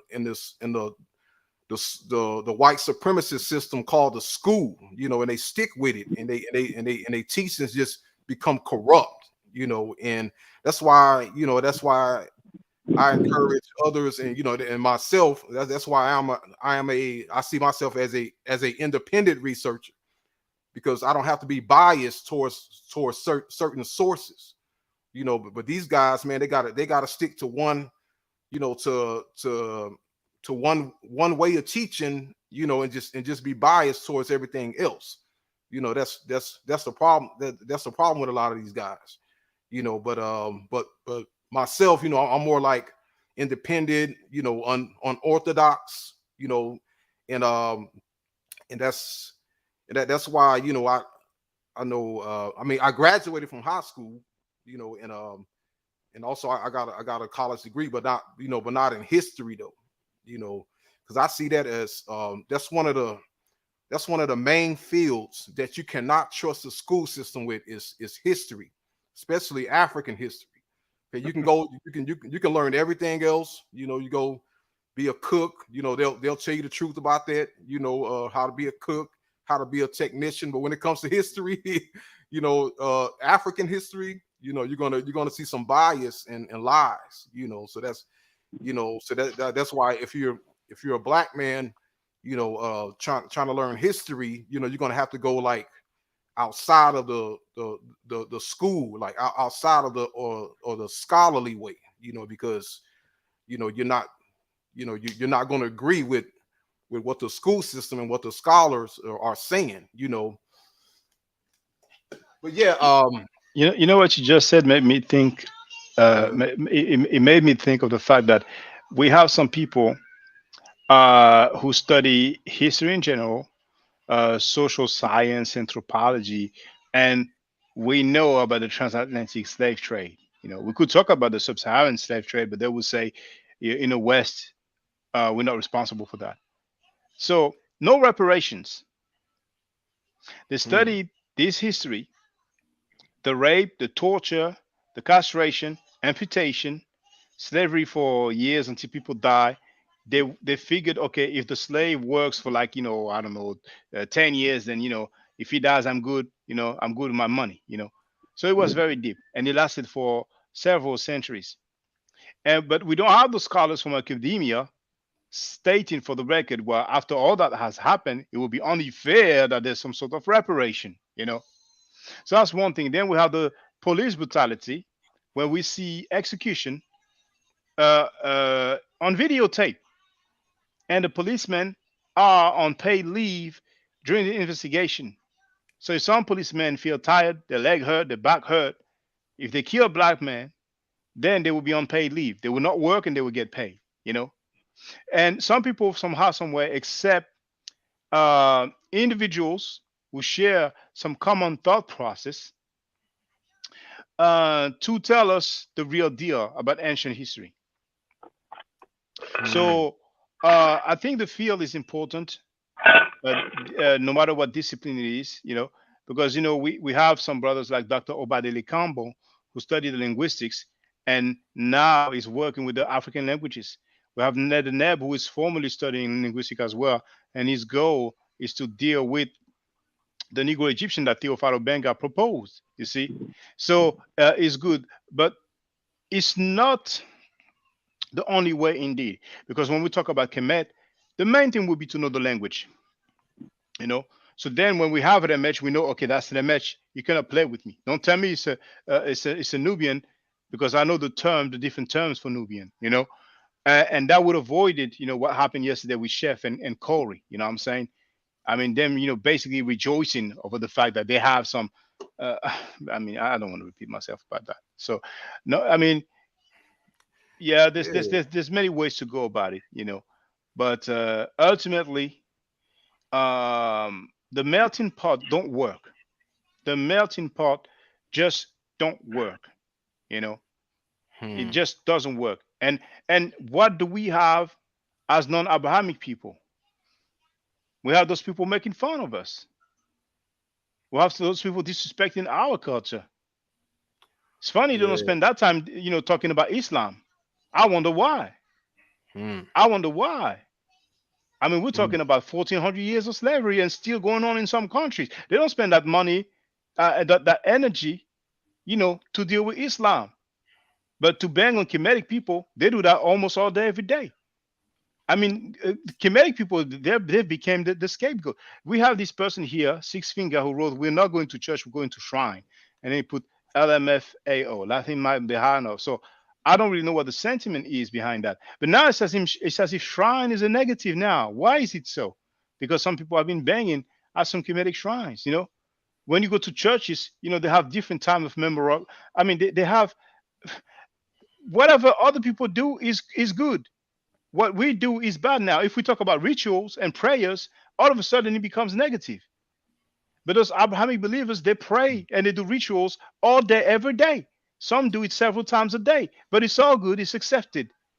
But if we pray, if we do rituals, if we sing, what I'm saying, all of a sudden it's bad and negative.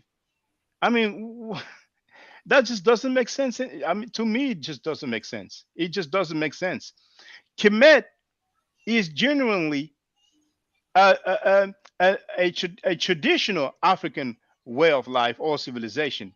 I mean, whoever feels like this is a Caucasian, what I'm saying? Hey, more power to you. But I don't want to spend my time with you. I don't want to waste my time with you because I really don't have time for that. You know what I'm saying? Once again, if Ludacris is black and you're going to tell me that person is not black, I don't have much time to waste with you. You know what I'm saying? Yeah, go ahead, brother. I understand what you're saying about the Caucasians, but I think this is just the understanding that, like I told you the other live stream we had. I'm checking everybody out, their different pages and stuff. Just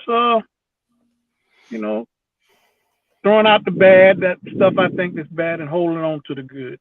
Now this is what I get, and I know he's a character. This fella called Chief X.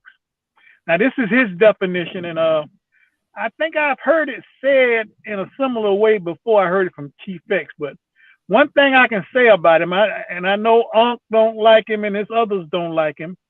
I'm this way. I'll give you the time of day. I don't care who you are. I give you the time of day, either to hang yourself or to show you that we shouldn't be dealing with each other. We shouldn't be being around each other.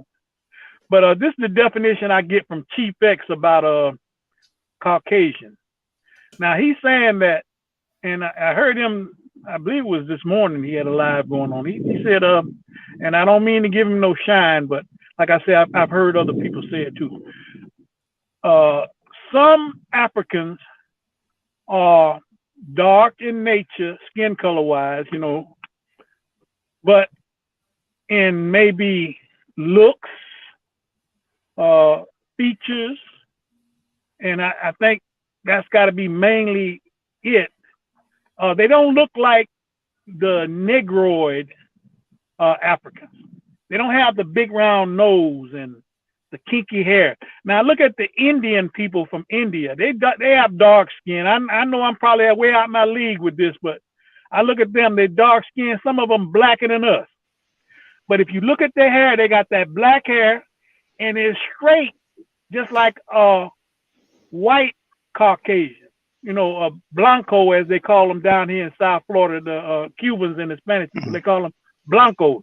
So, the Dravidians, but it's funny when he talks about that.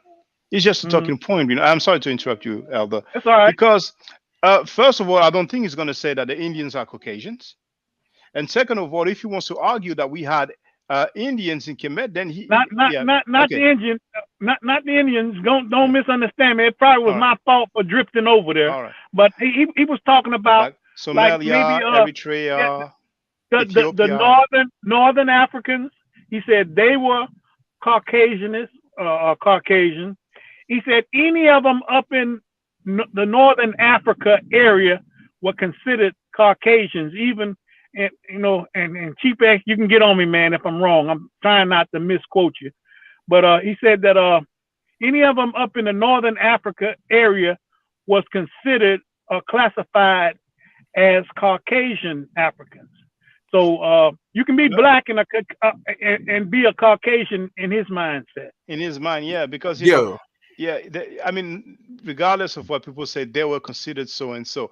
We have the visual evidence, and this is just one of them, And he asked that I show like 10 people like Amenhotep III, and I have done that. You know what I'm saying? But it's just a talking point to him. But feel free, brother Chief. Sorry, so, what was I gonna say, brother Radio One? Yeah, actually, Chief X exposed himself on that, but nobody really called him out for it. Okay, now he admitted that the ancient Egyptians were dark skinned. Okay, that's all he had to do, because when he says that they were dark skinned and not black, he contradicted himself. Because when you look up the definition for the word black, what is it? It's a color. It's not a hair texture. It's not a phenotype. It is a color. So when he says that the Egyptians were dark skinned, he is actually admitting that they were black.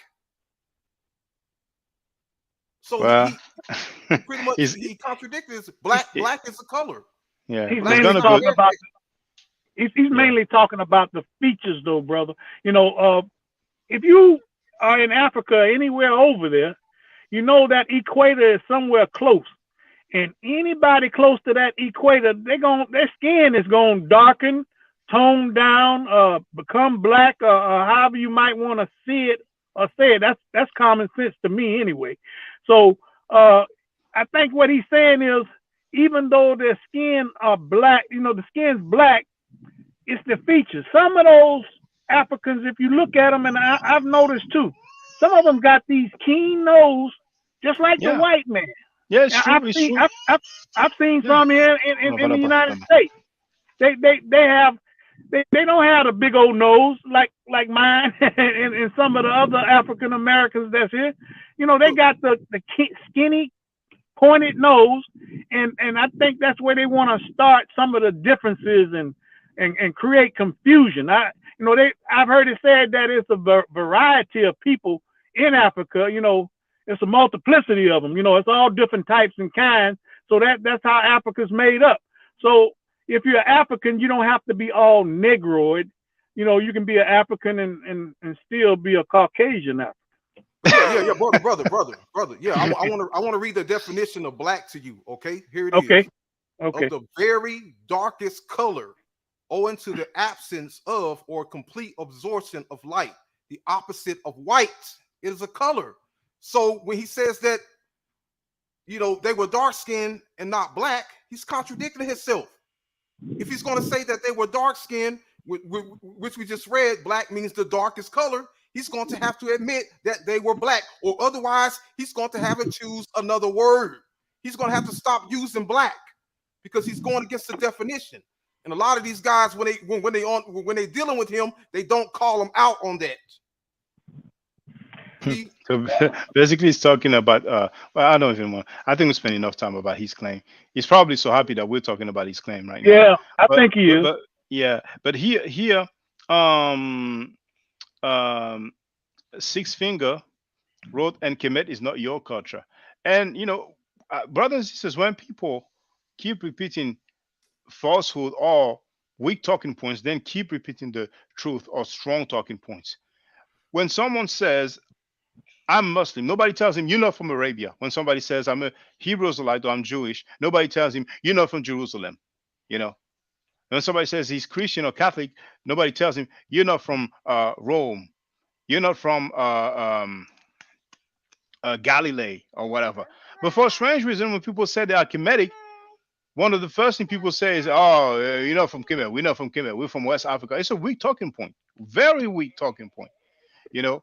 And then he goes, so should ludicrous practice poison culture?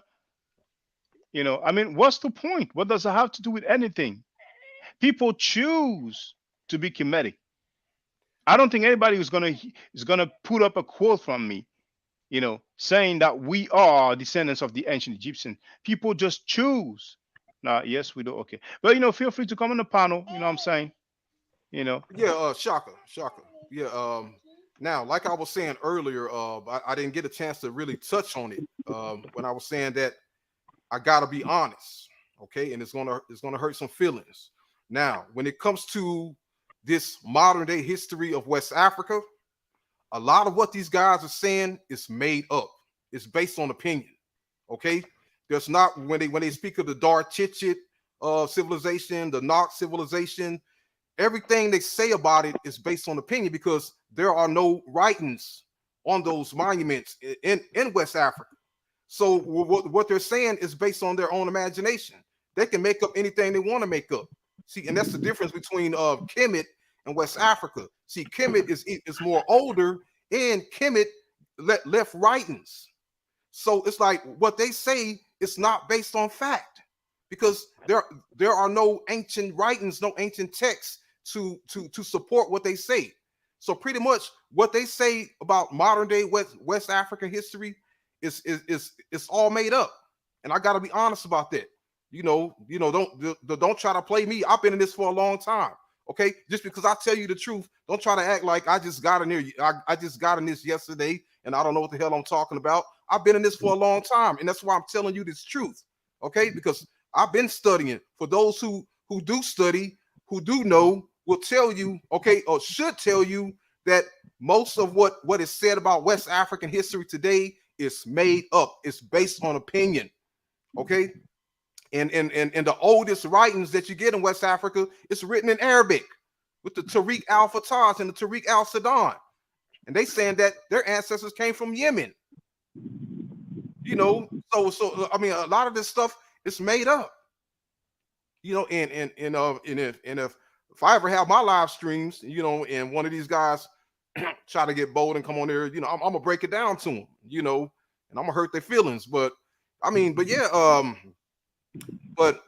these guys are getting so pissed because we are not believing made up opinions and lies. They calling us frauds. They saying that we are perpetrating a fraud when reality they're the ones who are perpetrating the fraud because their sources are Johnny come lately. It's made up. I mean, they got nothing to fight with. They got nothing to support their claims. That's why they be on these challenges talking a bunch of nonsense. Well, brother, you have to realize now, somebody like Shaka, Unk, Smash, Asar, not the Asar MK. Yeah, MK, yeah, Asar MK. Hey, I can tell just by listening and just watching their lives. Some brothers study, man. They got books. Of course, their sources 9 times out of 10, and I know you do have some African sources out there, but their sources is mostly the Caucasian that started investigating years ago. But it's not made up. All of it's not made up. Maybe it might be a few of them. It's made up, brother. If it's not based on any written text, it's made up. Right. Well, that's what I'm saying. The sources that they always say, listen to me, young man. They always say, and I like this, if you want to speak on something, source up, bro. Show me your source and so I can see where you bringing this information from so that I can verify what you're saying is factual. So all of them don't do it. And one last thing I want to say, and I'm going to go back to listening, is one thing has been said about the slavery that was, the Africans that was bought from Africa and that came to America. It said that most of them came from North Africa. Now, how in the world can they be a Caucasian African when you looking at one right here?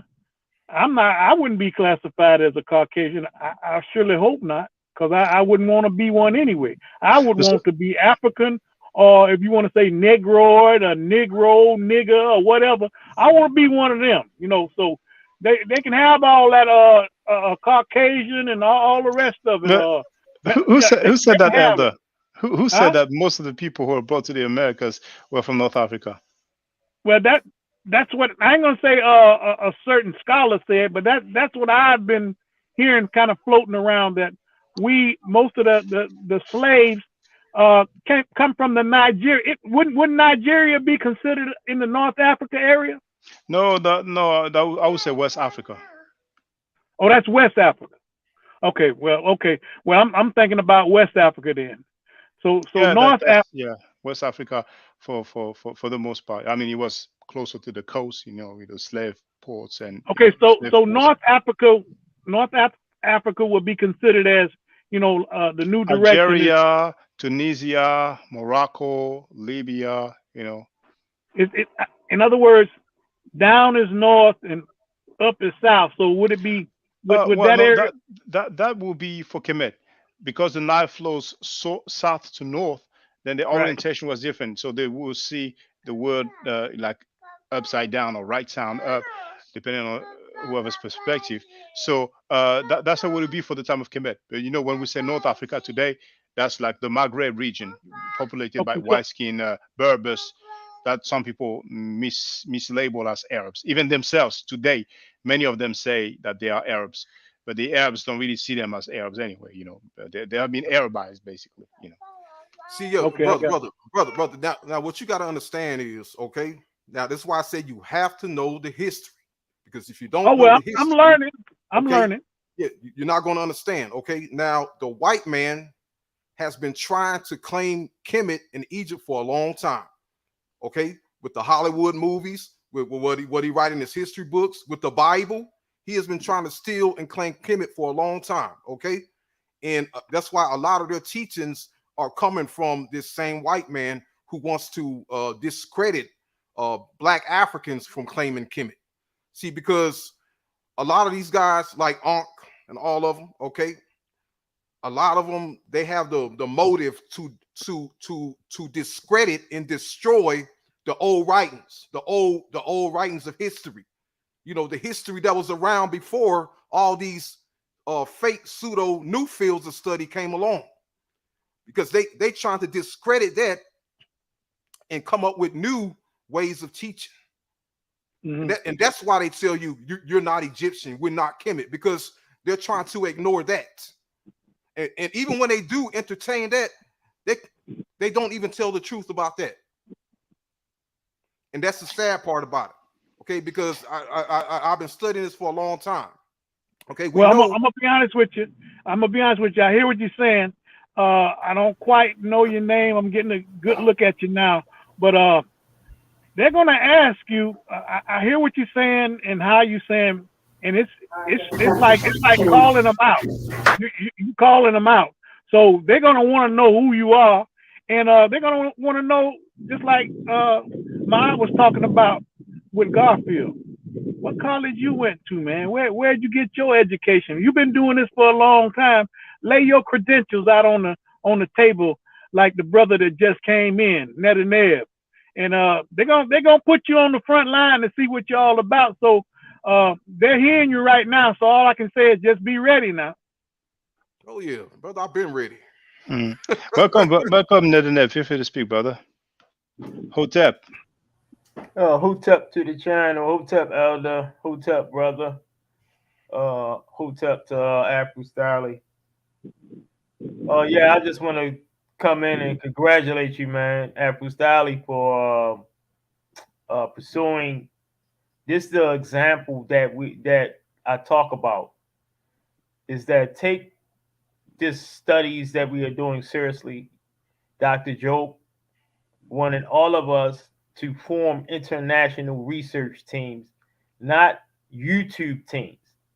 He didn't say go on YouTube and do teams. He said get inside the field, get inside Egyptology, change it. Get inside. It's nothing wrong with YouTube. I'm not knocking YouTube scholars, or if you want to be a pseudo scholar, everyone has the right to be a pseudo scholar. I'm not saying that. I'm just saying that congrats to the brother, because a lot of black men don't congratulate each other anymore. We always find us warring with each other and beefing with each other. We don't come past and congratulate one another. When someone's doing good, we don't say that brother is doing good. So I would say, just to stop past to say, man, I appreciate what you're doing now. And even then, when I was watching your videos back then, appreciate what you was doing back then to now. So you coming inside the field of study is exactly what we need. And I appreciate that. And brother, um, for years I've been hesitant, and I would think, okay, I will go that route, but then I would think, oh, we've lost the elder. Then I would think, well, but I don't get the support. What's the point? I'm still learning, and then it will come into my mind again, and then I would just say, okay, well, never mind. I'm keep on learning. I'm learning the language, and recently there's a few colleagues will see me with the books dealing with the meta nature. I mean, it's not every day you see a guy going through some hieroglyphics. They'll be impressed. They will ask me, "Are you working on the thesis?" I'm sorry, "Are you studying?" And I say, "No, it's independent research, just personal research." They'd be like, "Wow!" And two colleagues in particular insisted, and one lady in particular actually. And it's funny because she was like, "I'm gonna keep on pushing you until you do it." And then Mama was like, "Yeah, but you can." But I have it figured out. She insisted, she insisted, she insisted. And eventually I considered it. And when you told me that my videos back then inspired you to become better, I was honored, I was flattered, and that encouraged me as well. So many times I said, Ned is studying formally, and I have noticed a few crews, a few YouTube channels, when I bring your name, they don't say much, and I'm like, it's a bit like me. I'm not that popular, you know. But when I was on, the pseudo killers, and they talked about DR being pseudo, I mentioned you, and they were like, yeah, but like they said something like, what's his credential? And I said, he's studying formally in the field. You're ready to invite him, but I noticed they don't want to do that. So there might be some reasons why, but it is what it is. We have our path, and we go for it. So I'm very happy. It's only the beginning. I will see how far I can go. But better late than never. And once I will have reach a particular level, then I will be able to tell the young brothers and sisters, okay, this is how far I've gone. So I'm encouraging you, brothers and sisters, you young brothers and sisters, to go that route. But I don't want to say it now, and I'm not doing it. So I'm starting now. But at one point, I would encourage the brothers and sisters and say, I started late. There we go. I'm in my 40s, Ain't a but such better thing late as than never. starting late. It's not a Yeah. such thing as starting late, brother. You're starting at the age that you're starting at. I'm proud of you. I have you have my support 100%. Um, that's you are the example of what's needed. What's needed is pseudo scholarship has to end. Yeah. The fake credentials.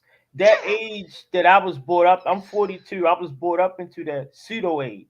That's what I call it, the pseudo age, the age where people were still going to college and still taught pseudo. They didn't even care. Because pseudo was where the money was at. Mhm. Zachariah Stitchin, the aliens, the Von Danikins, the pseudo age was powerful. You had the pseudo age mixed with the religious movement, forming quasi religious groups. The Dr. York age, the 5% age, the age of the NOI, the age of the Hebrew Israelites, the Amish age, the European UFO age, the European pseudo age, all that age, all those, the Anunnaki. I mean, I told you the Anunnaki age. I came up off of that. I was in school 2002. When to prove you're in school is easy. That's all you gotta do is show people your transcripts. It's that easy. I mean, if you don't got transcripts, you say you went to school and don't got some type of transcripts to prove that you got an education from a community college or a regular college. I mean, that's easy. Just get your transcripts. So, and it's also public records, like y'all was like the brother Chris MVP was saying as well. But I grew up off the pseudo age of time, where you didn't have to have a degree to speak about Egyptology. You could just say, "Yo, I'm from another galaxy, dog," and I came here teaching blacks because I am an alien. I am Michael the Archangel or something like that. That's the pseudo age. I came up off of that, fresh off the block into the pseudo age. From the pseudo age, now the pseudo age is dying. It's dead. A person cannot say they have a bachelor's degree. Now, I have a recording of Garfield when I was beginning to. Dr. Ricchetti was sending me in the direction of academia because I was a raving pseudo, and it took her a lot of work to deal with me. It took Kibo Knew a lot of work. You're dealing with a pseudo, man. You never know what's going to happen. You know what I mean? So you got to make sure that pseudo is under control at all times, or he has to go. So I've had a conversation with Garfield one time, and he was asking me about Kimmy. And I have a recording of this guy, and I asked him. I said, "Do you have a degree or anything like that in the subject matter you speak about?" He said no. So I said, "Well, I'm not. I don't want to talk to you. I don't want to talk to you." I said, "I have information from a linguist, someone who has a PhD in linguistics, and I brought this to Garfield, and now he said he have a bachelor's. That's a lie. Even if he has a bachelor's, you got this is a dilemma. Even if you have a bachelor's, you got more to answer. If you don't, it's good if you're lying. That's better than if you had a bachelor's. Reason why I say that is because you have a bachelor's, but yet you have a book with no DOI number. The book wasn't submitted for a book review. Normally, when people who are professionals in the field, they are you don't have to have a PhD to be an author of a book and send your book to get a book review by experts and experts reviewing your data. That is what's lacking in the community. So you showing that you have a person that said that they have a bachelor's degree, but yet they are selling scam credit on the internet. I knew he was fake because in Baltimore, when dudes sell scam credit, it's always a scam. They say they can clean your credit. I'm from Baltimore. It's always a scam.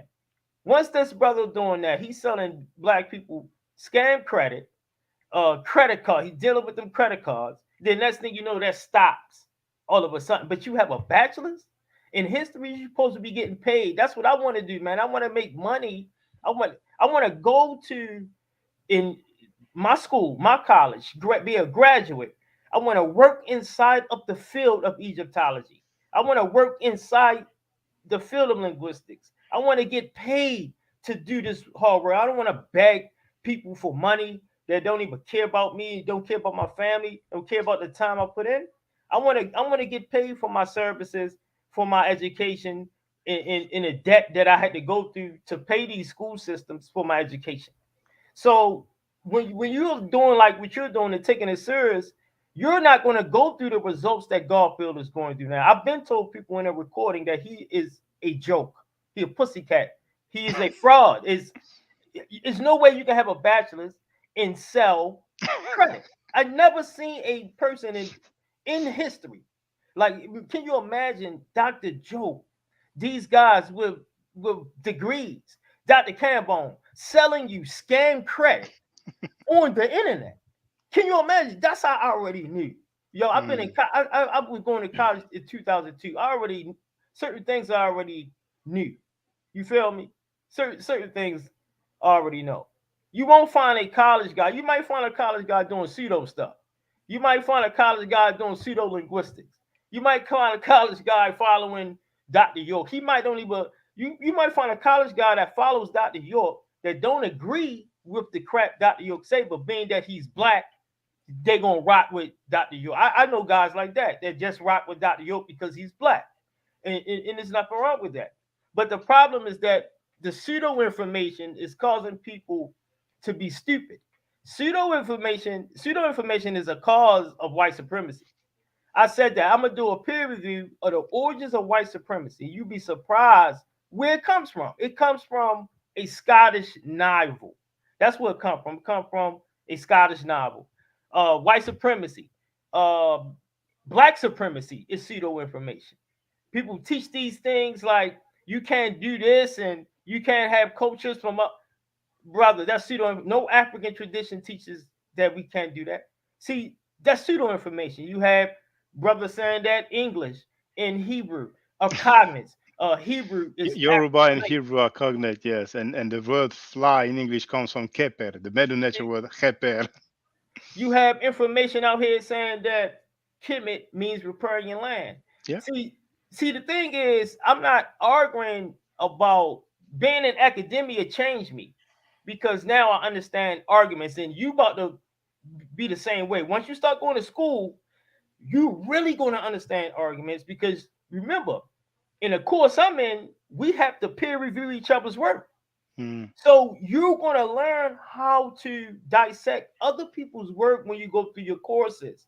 You're going to understand methodologies, and you're going to understand how to argue, how to fashion a argument in a Pacific style, MLA style, APA style, etc. You're going to learn about how to argue, not just arguing, but how to fashion your arguments. You're going to learn that through your courses in college, with in your registration. You're going to say Ned was absolutely correct. It's going to boost your skill in learning subject matters. What's this and what's not that? What is linguistics from what is not linguistics? This is what the general population doesn't know. So when you have a pseudo-linguist saying Kemet means riparian land, they don't know that this guy is arguing against every scientist known to man. But the average guy don't know that. They just think a YouTuber is on YouTube making up stories. He has a riparian. He sound good. He sound collegiate level. He goes to college. Just because you go to college, that don't mean you are knowledgeable in the subject. Now, thousands of people are misinformed. From thousands of people being misinformed, these guys be having 10,000 people looking at their videos, 20,000. Sometimes they have up to 500. I done seen pseudos with 500,000 followers. I done seen pseudos with 149,000 followers. Look at the thousands and thousands of followers. When you look at Europeans in the way they deal with their pseudos, the scientific and the pseudo community is totally separate. The pseudo community doesn't have a door in the scientific realm. They don't make things shake. When I mean by make things shake, they're not publishing data in peer-reviewed systems. They're not adding to the already body of collective knowledge of human science. They're not collecting any new genes. They're not creating new weaponry for military, which got to go through a peer-reviewed system. They do nothing for the environment, with pollution, with peer-reviewed systems. Once you start going to college, you will start learning these specific fields. You're going to know the difference between the information you're learning on YouTube, which is nothing wrong with YouTube. YouTube is a sharing platform. That's it. You do not share your information that you have to send to a peer review system. What I mean by peer review system, any type of system, I don't care. If you go to school, you'll see, brother, that your homework, your classwork is going to go through a review system. Everything you do will go through a review system. When you got brothers like Garfield, Asar Hotep, Ujawu, they don't believe in peer review systems. Even though the guy claims to have a bachelor's, it's unbelievable to me. You have a bachelor's, but your book don't have a DOI number. Your book don't have a DOI number. Anytime you write a book for African scholarship, you want it to shake ground. You want it to be effective. You want the world to know that your work exists. How are you going to do that? How are you going to make the work of Job stronger if you're just on the internet or you're just on YouTube? You can't. You have to submit your data. You have to attack the scientists where it belongs. This is why I respect Dr. Job. This is what made me get out of pseudoism, because I seen that, look, it's just, I couldn't shake ground. It's nothing I can do. I'm going to go into the oblivion of arguing with brothers on the internet, and then eventually I'm going to be forgotten. I'm going to die and be forgotten eventually. But when you are in the scientific field like Dr. Job, you shake ground. You use some of those ideas like Kemet mean riparian land, and see if you can convince the experts. See if your knowledge is up there with the experts. That's my thing. I'm not knocking the Kemet mean riparian land or not. That argument doesn't even register to me until your work is scientifically reviewed. Once your work is scientifically reviewed, now experts will put your joint in a DOI. You'll have a DOI number. Not only you have a DOI number, your information is going to be shared through all of the journal systems in Egyptology around the world. You're going to have people, other scholars of different races, looking at your data, challenging your data. This is the sign. You're going to see, brother, that the scientific field and what we're dealing with guys claiming they have bachelor's degrees with different names on it. Degrees on the other side, bro. It's ridiculous in this community. It's just a shame, and I'm trying to end it completely. It needs to stop completely. This is what made us brothers like us, where I could have been in the field at the age of 18 if it wasn't for pseudoism. That's why I hate pseudoism, because I wasted my time. You know, I didn't know no better. I'm coming out, I see the adults in pseudoisms. Everybody was in pseudoism. Everybody. I mean, brother, I got a question. Like when you say pseudoism, like what type of sources would you call? Like if a pseudo was to use a source, like what type of source would you call pseudo coming from a pseudo? From a pseudo. Well, I'm just using it as my own specific nomenclature. I'm not using it as obviously as how science used the word pseudo. Yeah, because I live in Atlanta, and there's a lot of pseudo groups out here. You know, the Nuwabians, the Moors. You know, and a lot of them. Yes. Yeah, and surprisingly, a lot of them they are into the Kemetic way of life. They dress Kemetic. Yeah. They wear the arm. They dress like they put the what they call it, the Uraeus crown on. Yes.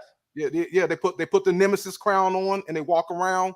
But yet they're walking around saying that, you know, Egypt is America. You know, we the Moors, we the Asiatic black man, and you know, it's just all over the place, man.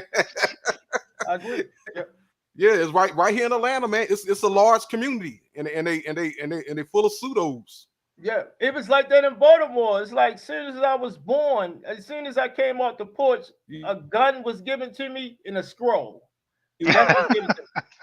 I'm not lying, man. When I got up the porch in Baltimore, what was given to me as a young man, the elders, this is from the elders. The elders gave me a pistol, a gun. I got my first gun from my elder. I was 12 years old. And he gave me 5% information. He was a guard body in Baltimore City. And we was gangbanging. It wasn't no knowledge involved. It was straight up teaching the knowledge, but it was, so you're correct. I agree. It's like that now. It's like pseudoisms. Even the gangs function up with pseudoisms, meaning that, you know, they teaching their even own gangbangers are teaching their own young. I was a gangbanger, so I know when I was a kid. So we used to teach that in gangbanging that this is our block. That's not our block. That's a lie. That's pseudoism. We really thought that this is our block, that we own this street. We will kill you for this street corner. We will kill you for this block. That wasn't our block. So pseudoism, as soon as you come up the porch, we're born in Christianity. And then from Christianity, we jump into other pseudoism. So it just at the end, you're right, brother. It's everywhere. And it's hard to tell the difference. You know, you got to really watch people, watch their moves, their sources. For example, they use sources like Assault and Hofake or Assault and Hotep. If you would know a pseudo, when you see a pseudo use Assault and Hotep's book, that's the main pseudo work now. First, it was Dr. York Holy Tablets. No, I'm going to give you the line of pseudos. First, it was Elijah Muhammad pseudoism. Even though I like Elijah Muhammad, I don't know why I like that pseudo, but I love Elijah Muhammad, even though he's the top pseudo of all times. But I still like him. I even like Noah Ali, even though he is pseudo. He was presenting, reason why I say pseudo, they present information that is dealing with belief, but once they put that information that deals with belief as anything dealing with science, it becomes pseudo automatically. Pseudo information, pseudo means that information that look like something but is not. So it is presented as if it's scientific, but in reality, but yet it's not. There's no scientific data to prove it. So that's what makes it pseudo and scientific. So in scientific, in schools, what I mean by scientific is schools of knowledge, because science only means knowledge. So schools of knowledge, higher learning, etc., etc. Now, it's a lot of in Georgia and Baltimore, man. It's everywhere, man. Even in this community, man. Asaram Hotep, the brother Afro Style, been banging on him for years, and you know, the information is just pseudo information, pseudo linguistics. When you say that capita is cognate will fly, and you say that to thousands of people, that's my issue. Is that you don't even have the audacity to get your work vetted by scientists, but yet as soon as you come up with an idea, you bring it straight to YouTube. So what I'm trying to tell brothers is that I'm not even against your ideas. I just want you to be more scientific so we can be respected. Because you'd be surprised who are watching these channels laughing.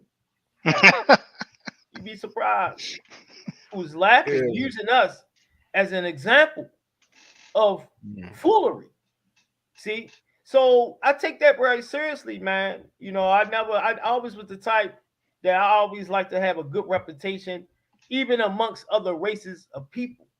So when we make statements like, the statements we've been hearing, Kepera produces the word fly, and you say that to thousands of people. So then you will have linguists, watching this from different races, and they will put all of us in a category, of the same category as him, and even though we are not him. Our work is right peer reviewed, but then they will claim us all in one nomenclature, Afrocentricity, and they will label me beside a pseudo, a Psalm Hotep, person who lies. These guys lie about their degrees. You got a guy who lies, say he studied physics. I knew this. Professor Campbell did that years ago. Apple Stolly is sharing stuff that was years in the past for y'all, and it's 2022. So pseudo information become dangerous because now we don't have no room to grow. It's nothing happened. Tell me what happened with these debates on YouTube. How does that benefit Africa?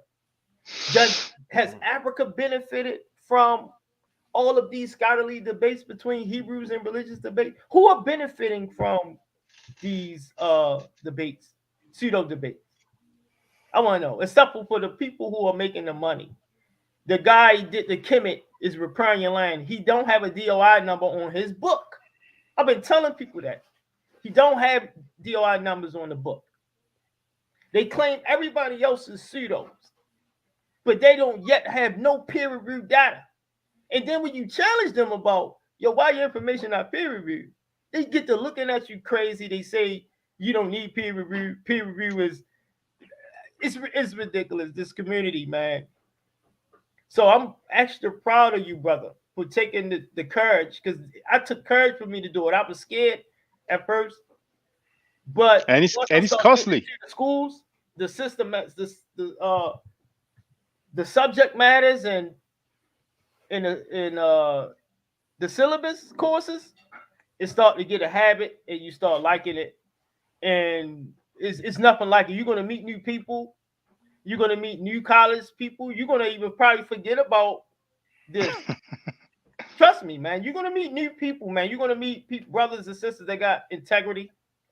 Because in the academic realm, brother, you got to have integrity. Or you can get put out. You won't find plagiarists. If you find a plagiarist, that's a major strike in this community. You can be a plagiarist. Yeah.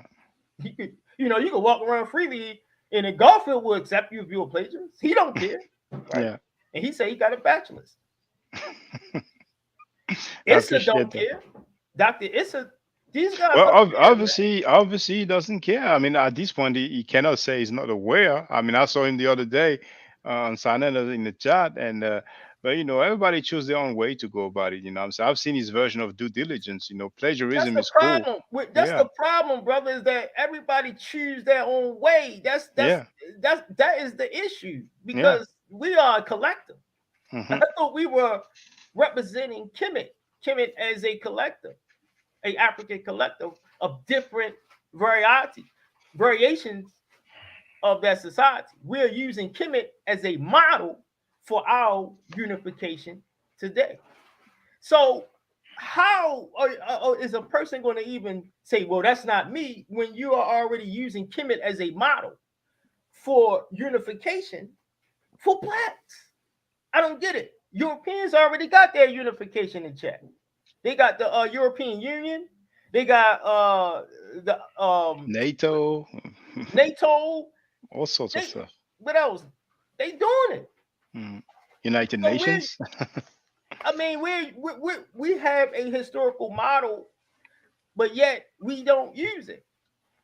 You know, we're not using it. So when someone says, okay, it's not me, that's not my work. Yo, what you in this for? I don't get it. What's the point? Because the European Union is doing that thing. They also have Russia have hypersonic missiles. They are upgrading in that science. So I'm thinking, how are we upgrading to defend ourselves? Because once a human group get to a level where they pass you that much, yo, you should be getting to worry. They have hypersonic missiles. So but yeah, brother, I gotta say something because I know a lot of these brothers, man. They go around and say, why are we on the bottom? You know, why every other race is getting everything, but then they turn around and say we ain't no Egyptians. You know, well, I'll be like, well, maybe if you start being Egyptian, you can get something. You know? I mean, Dr. Joe, that's what you're right. That's what Dr. Joe said is for us to use Kemet. I'm gonna give you an example. In linguistics, in courses, we learn about Sanskrit. Sanskrit is the classical language of Europe. India. Not India. Europe. Yeah, the Indo-European, yes. It's the classical language of Europe, of iniquity of Indo-European languages, period. Right? Sanskrit is the mother tongue. Well, not the proto-ancestral tongue, but is regarded as the classical Indo-European tongue, right? Of their language family. What is our classical tongue? You see, and like the brother said, Sanskrit is in India. It's not even technically in Europe, but they use that, related that to their languages as a model, did that, seen that they were genetically related, and now they are kind of unified based off of that scientific research. Now, with Kemet is that the problem with Medu Neter, ancient Egyptian and Medu Neter, is that the Afro-Asiatic language family is not scientific. This is well known in every linguistic textbook, any course you could take. I told people, challenge me and see if I'm lying. Go to any college and see if Afro-Asiatic is considered scientific. Go to the college, challenge me, see if I'm lying. That is not a scientific language classification. So that's for, as the UNESCO conference indicated, you had two European linguists that was one of the top linguists, even over Obenga, in my opinion.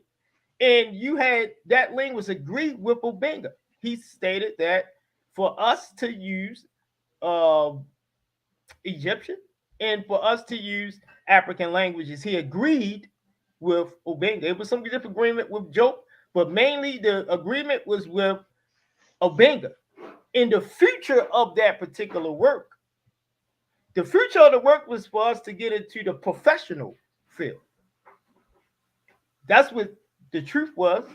So, what y'all brothers are doing, getting into the professional field to make the work better, that's what Dr. Job said, to use the model of Kemet as Sanskrit is used for the Indo-European languages, for us to use Kemet as a model for Black civilizations. Nonetheless, even over top of that is the model of Kemet is unification because of the armies of Kemet and Old Egyptian. We unify with other blacks unified with the Kemetu to go against Asiatic forces. This is in Old the Old Kingdom. Now, I'm not getting it And, mixed and up with black on black crime. There is mm, black on black crime. There is Kemet on Kemet crime. But I'm just speaking about unification as a total. We find that us unifying under one banner. and you know, brother, there's somebody that says that Egypt didn't have any army. Egypt didn't have any standing army. The same guy who said that the Meta Nature has not been deciphered. And look at this here. Say I it mean, again. uh, if I'm not mistaken, the main guy who claimed that the Meta Nature has not been ciphered, if I remember correctly, he said that Egypt didn't have any army. You know, I mean, ancient Egypt. But you know, That's look at ridiculous. this one here. You know, and I mean, I'm gonna ask you, brothers, to make your closing remarks because this person here, All he right, let wrote me get Medu, that. Let me he wrote Meduneta isn't related to let me our get that. languages. Let me get that, right? Yeah, yeah. Let me get that. Let's share a peer review real quick, right? We see how now let me tell you, this is why the collegiate level is different, brother. You see how you say meta-nature isn't related to our language. So first of all, we got to define what our languages mean. We got to know what we mean our, because you know I don't get that our. Now let's Now he's take talking it about Bantu languages now Bantu and language. West Okay. African languages. I hope you know that my language ain't Bantu. So when you mean our, that's what I mean. My language ain't Bantu. They call my language semi-Bantu. They don't know what it is. So All here right. it says So every African language ain't languages Bantu. now. He says African languages now. All right. So now we make. I just want to be the Pacifics. All Yeah. right. You made it clear. Now this is what's crazy is that Greenberg, the Afro-Asiatic language phylum, you have African languages in that phylum. People forget that. They don't know that they're Greenberg class Afro-Asiatic, and he classed Medu-Neter, and you had other Afro-Asiatic languages like Somali, Hausa. They are languages that so-called Greenberg said that they are related. This is peer-reviewed data. So now let's go to a peer-reviewed article. See, this is what I mean. This is the difference between YouTube and the Scholastic realm. All right. Oh, you see, just before you shared it, now it's like I'm not talking about those ones I know they are. First, he went to he said they are not related. Now it's like, oh, I'm not talking about those. I mean, it's always like that. No, he said Bantu. So we're gonna look at Bantu, right? Yeah, Did he he say said Bantu? African languages, period. You know, Yeah. but now it's like oh, I'm not talking about those ones I know they are. Hey, Apple Style. You know why he backtracking, right? Because you're gonna share the peer review. That peer review. Yeah. See, the peer review makes it clear. Peer review makes it clear. Like when Asar Hotep says Hebrew is an African language, when you check peer review, it's different. When Garfield says something silly, when you check peer review, it's always different to what these YouTubers say. You have to make the distinction. So he says Medu-Neter is not related to Africa. Do you see how they say, because Greenberg didn't say that. Even the European linguists didn't say that. European linguists say Medu-Neter is related to African languages. Black African languages at that. If you can look up Afro-Asiatic language, and they will have branches of Omatic, is a branch of Afro-Asiatic. They have Cushitic as a branch of Afro-Asiatic. They are Black African languages. So how is Medu-Neter not, even to European linguists and African linguists, both of them say that Medu-Neter is in fact related to Black African languages. Well, that's the beauty of it. Just before you share the data, he started bug dancing already. But if we did not check that, then he would have been happy with that statement. You know what I'm saying? But anyway, brothers, I'm gonna ask you to make your closing remarks because it's been 3 hours now, and I got to work tomorrow morning. I work full time. I'm not supported, so I'm gonna let brother Radio want to make his closing remarks first, and then it's gonna be Ned. Feel free. Oh brother. yes, brother. I was gonna close out and saying, that there needs to be a serious study on this subject on where the ancient Egyptians went. Okay, because I've been doing my research and I'm making videos. The next video I'm making, I'm showing a source, a source from the Assyrian text that says when the Assyrians attacked Egypt in 660 BCE, or the city of Thebes in Egypt, the city of Thebes was depopulated. There was no one there. No battle was fought, nothing. And then I'm going to make that video touching on that. So there needs to be a serious study, because what's going on is a game of ignorance and ignoring certain sources that speaks on this subject, and that's what's going on, but yeah, I mean, but there's a lot of truth in this subject. Now we know that we don't get everything from the metal netter. Some things the metal netter don't say, but to get answers to certain questions, you're going to get that from other sources that that the Egyptians were who they fought against, and also from in Greek sources as well, touches on that subject. So you're not going to get everything from the metal netter, and that's all I want to say. That scholars need, first of all, scholars need to be honest, and they need and there needs to be a serious study on this subject. Okay, and I also want to close out saying, when these brothers such as Shaka, a brother Ned and Neb, and even myself, when these brothers are teaching you and getting you this knowledge, out, because these brothers work hard. They've been in the field for a long time. Show them some support. Give pay up. Give them some money. Show some support. If you got the money, spend some money. $5, $10. It's not going to hurt. You go to the white man's store and spend hundreds of dollars almost every week.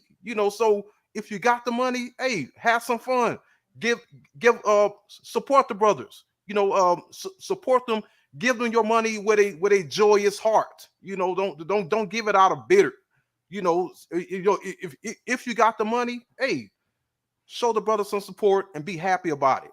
Because I also I used to when I came on Shaka platform, I used to give them donations from time to time, and I remember that. yeah, and I felt good about doing that, and you should feel good about doing that, because and because by them getting their money for you, they're teaching you, they're laboring for you, so you should feel good about supporting these brothers, and giving them money. But yeah, that's all I want to say, brothers. Yeah, peace and hotep, and yes, and I wish you brothers the best. Yeah, that's all I want to say. Thanks, brother. Hotep to you, brother Radio One. And that's his YouTube account. Somebody asked in the chat, Radio One. He has another one as well, Pharaoh Misraim. But if you go to Radio One, you have the link. Probably it's easier to remember. So, brother Ned, feel free. I see you want to share something with us. Peace out, brothers. With respect to brother Radio One, I agree with a lot of things that brother said. But we use Kemet as a historical example. Kemet is used in obviously the Meta Nature. For us, is Sanskrit for Indo-European. Meta Nature for Black African languages is our Sanskrit. So, but here, you see how the guy, this is what I mean by pseudoisms, is that they make blanket statements, and then when you catch them, they retract. They start to say, "I didn't mean it like that." So that's an issue to me. Apodictic statements that don't supposed to be made. You don't supposed to say that in a platform like this. So this is Black African languages, right? Isn't this black? He said there's no relationship. I can't tell. This peer review data said there's a relationship. So who am I going to believe, Shaka? Am I going to believe someone on YouTube?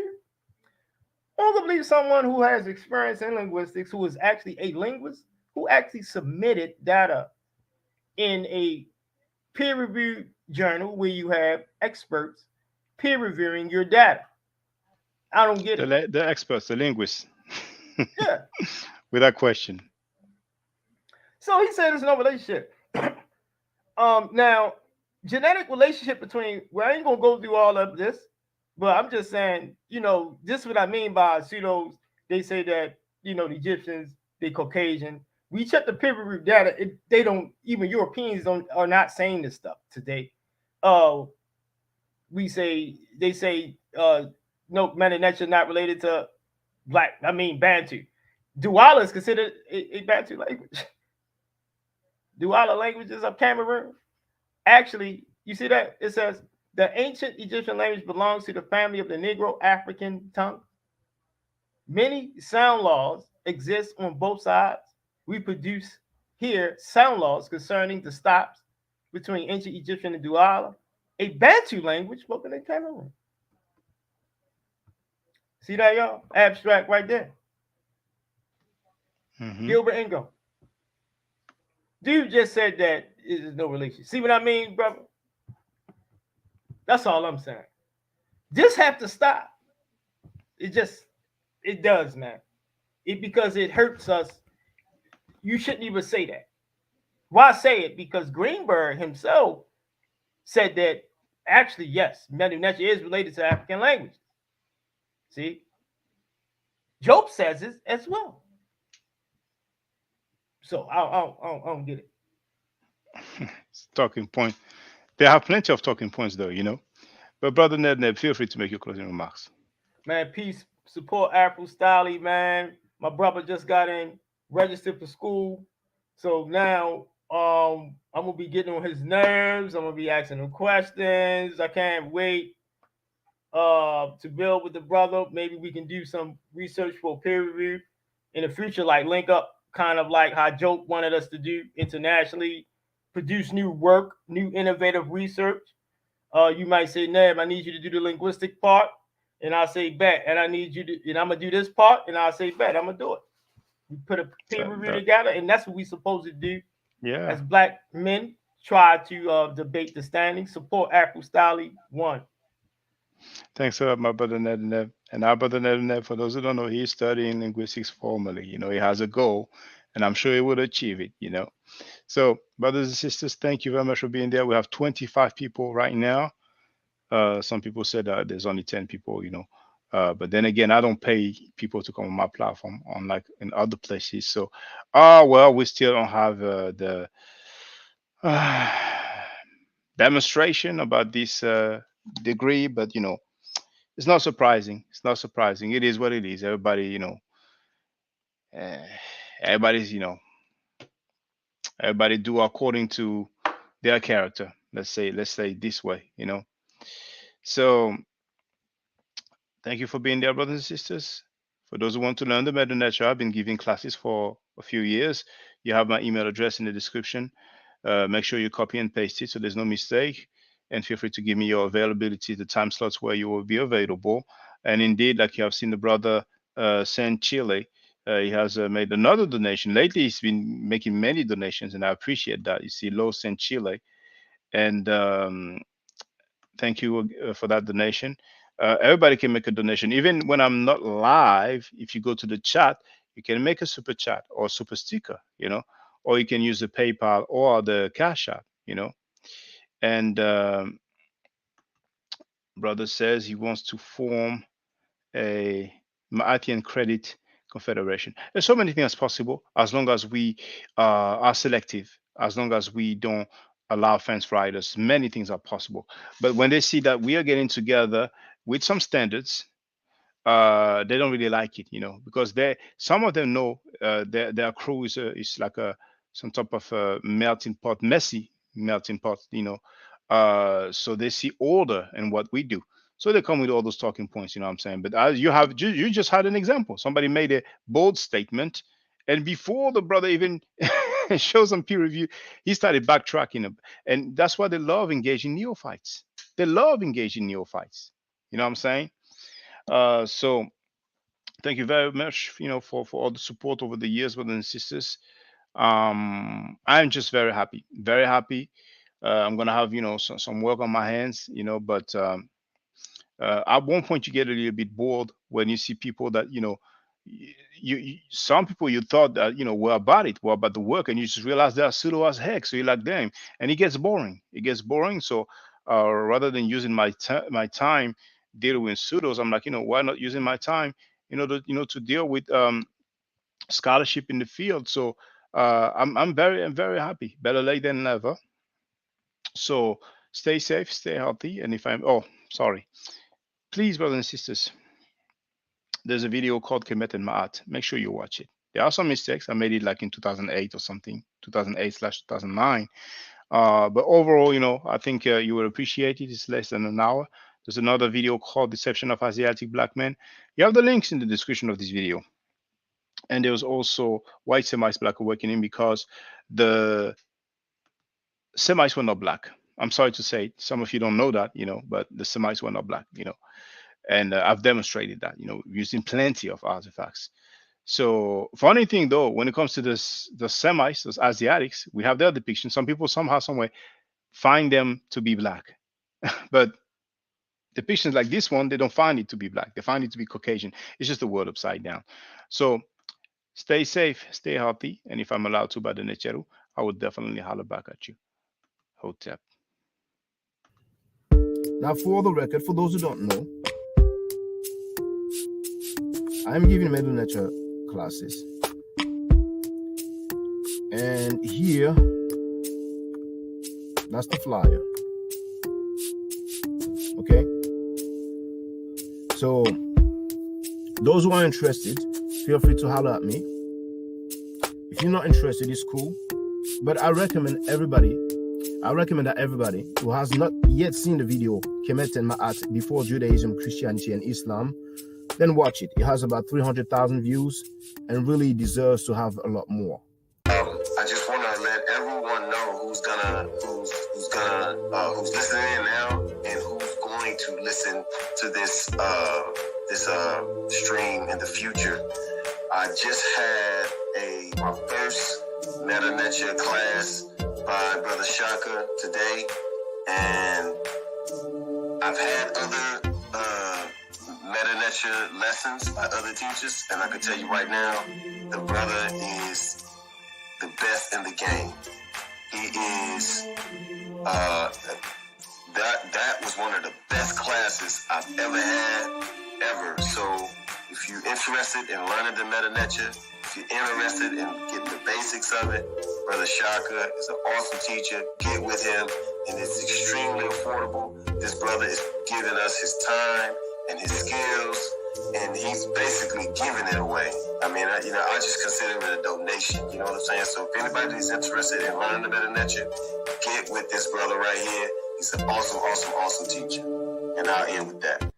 Hotep Senu, Hena Senut.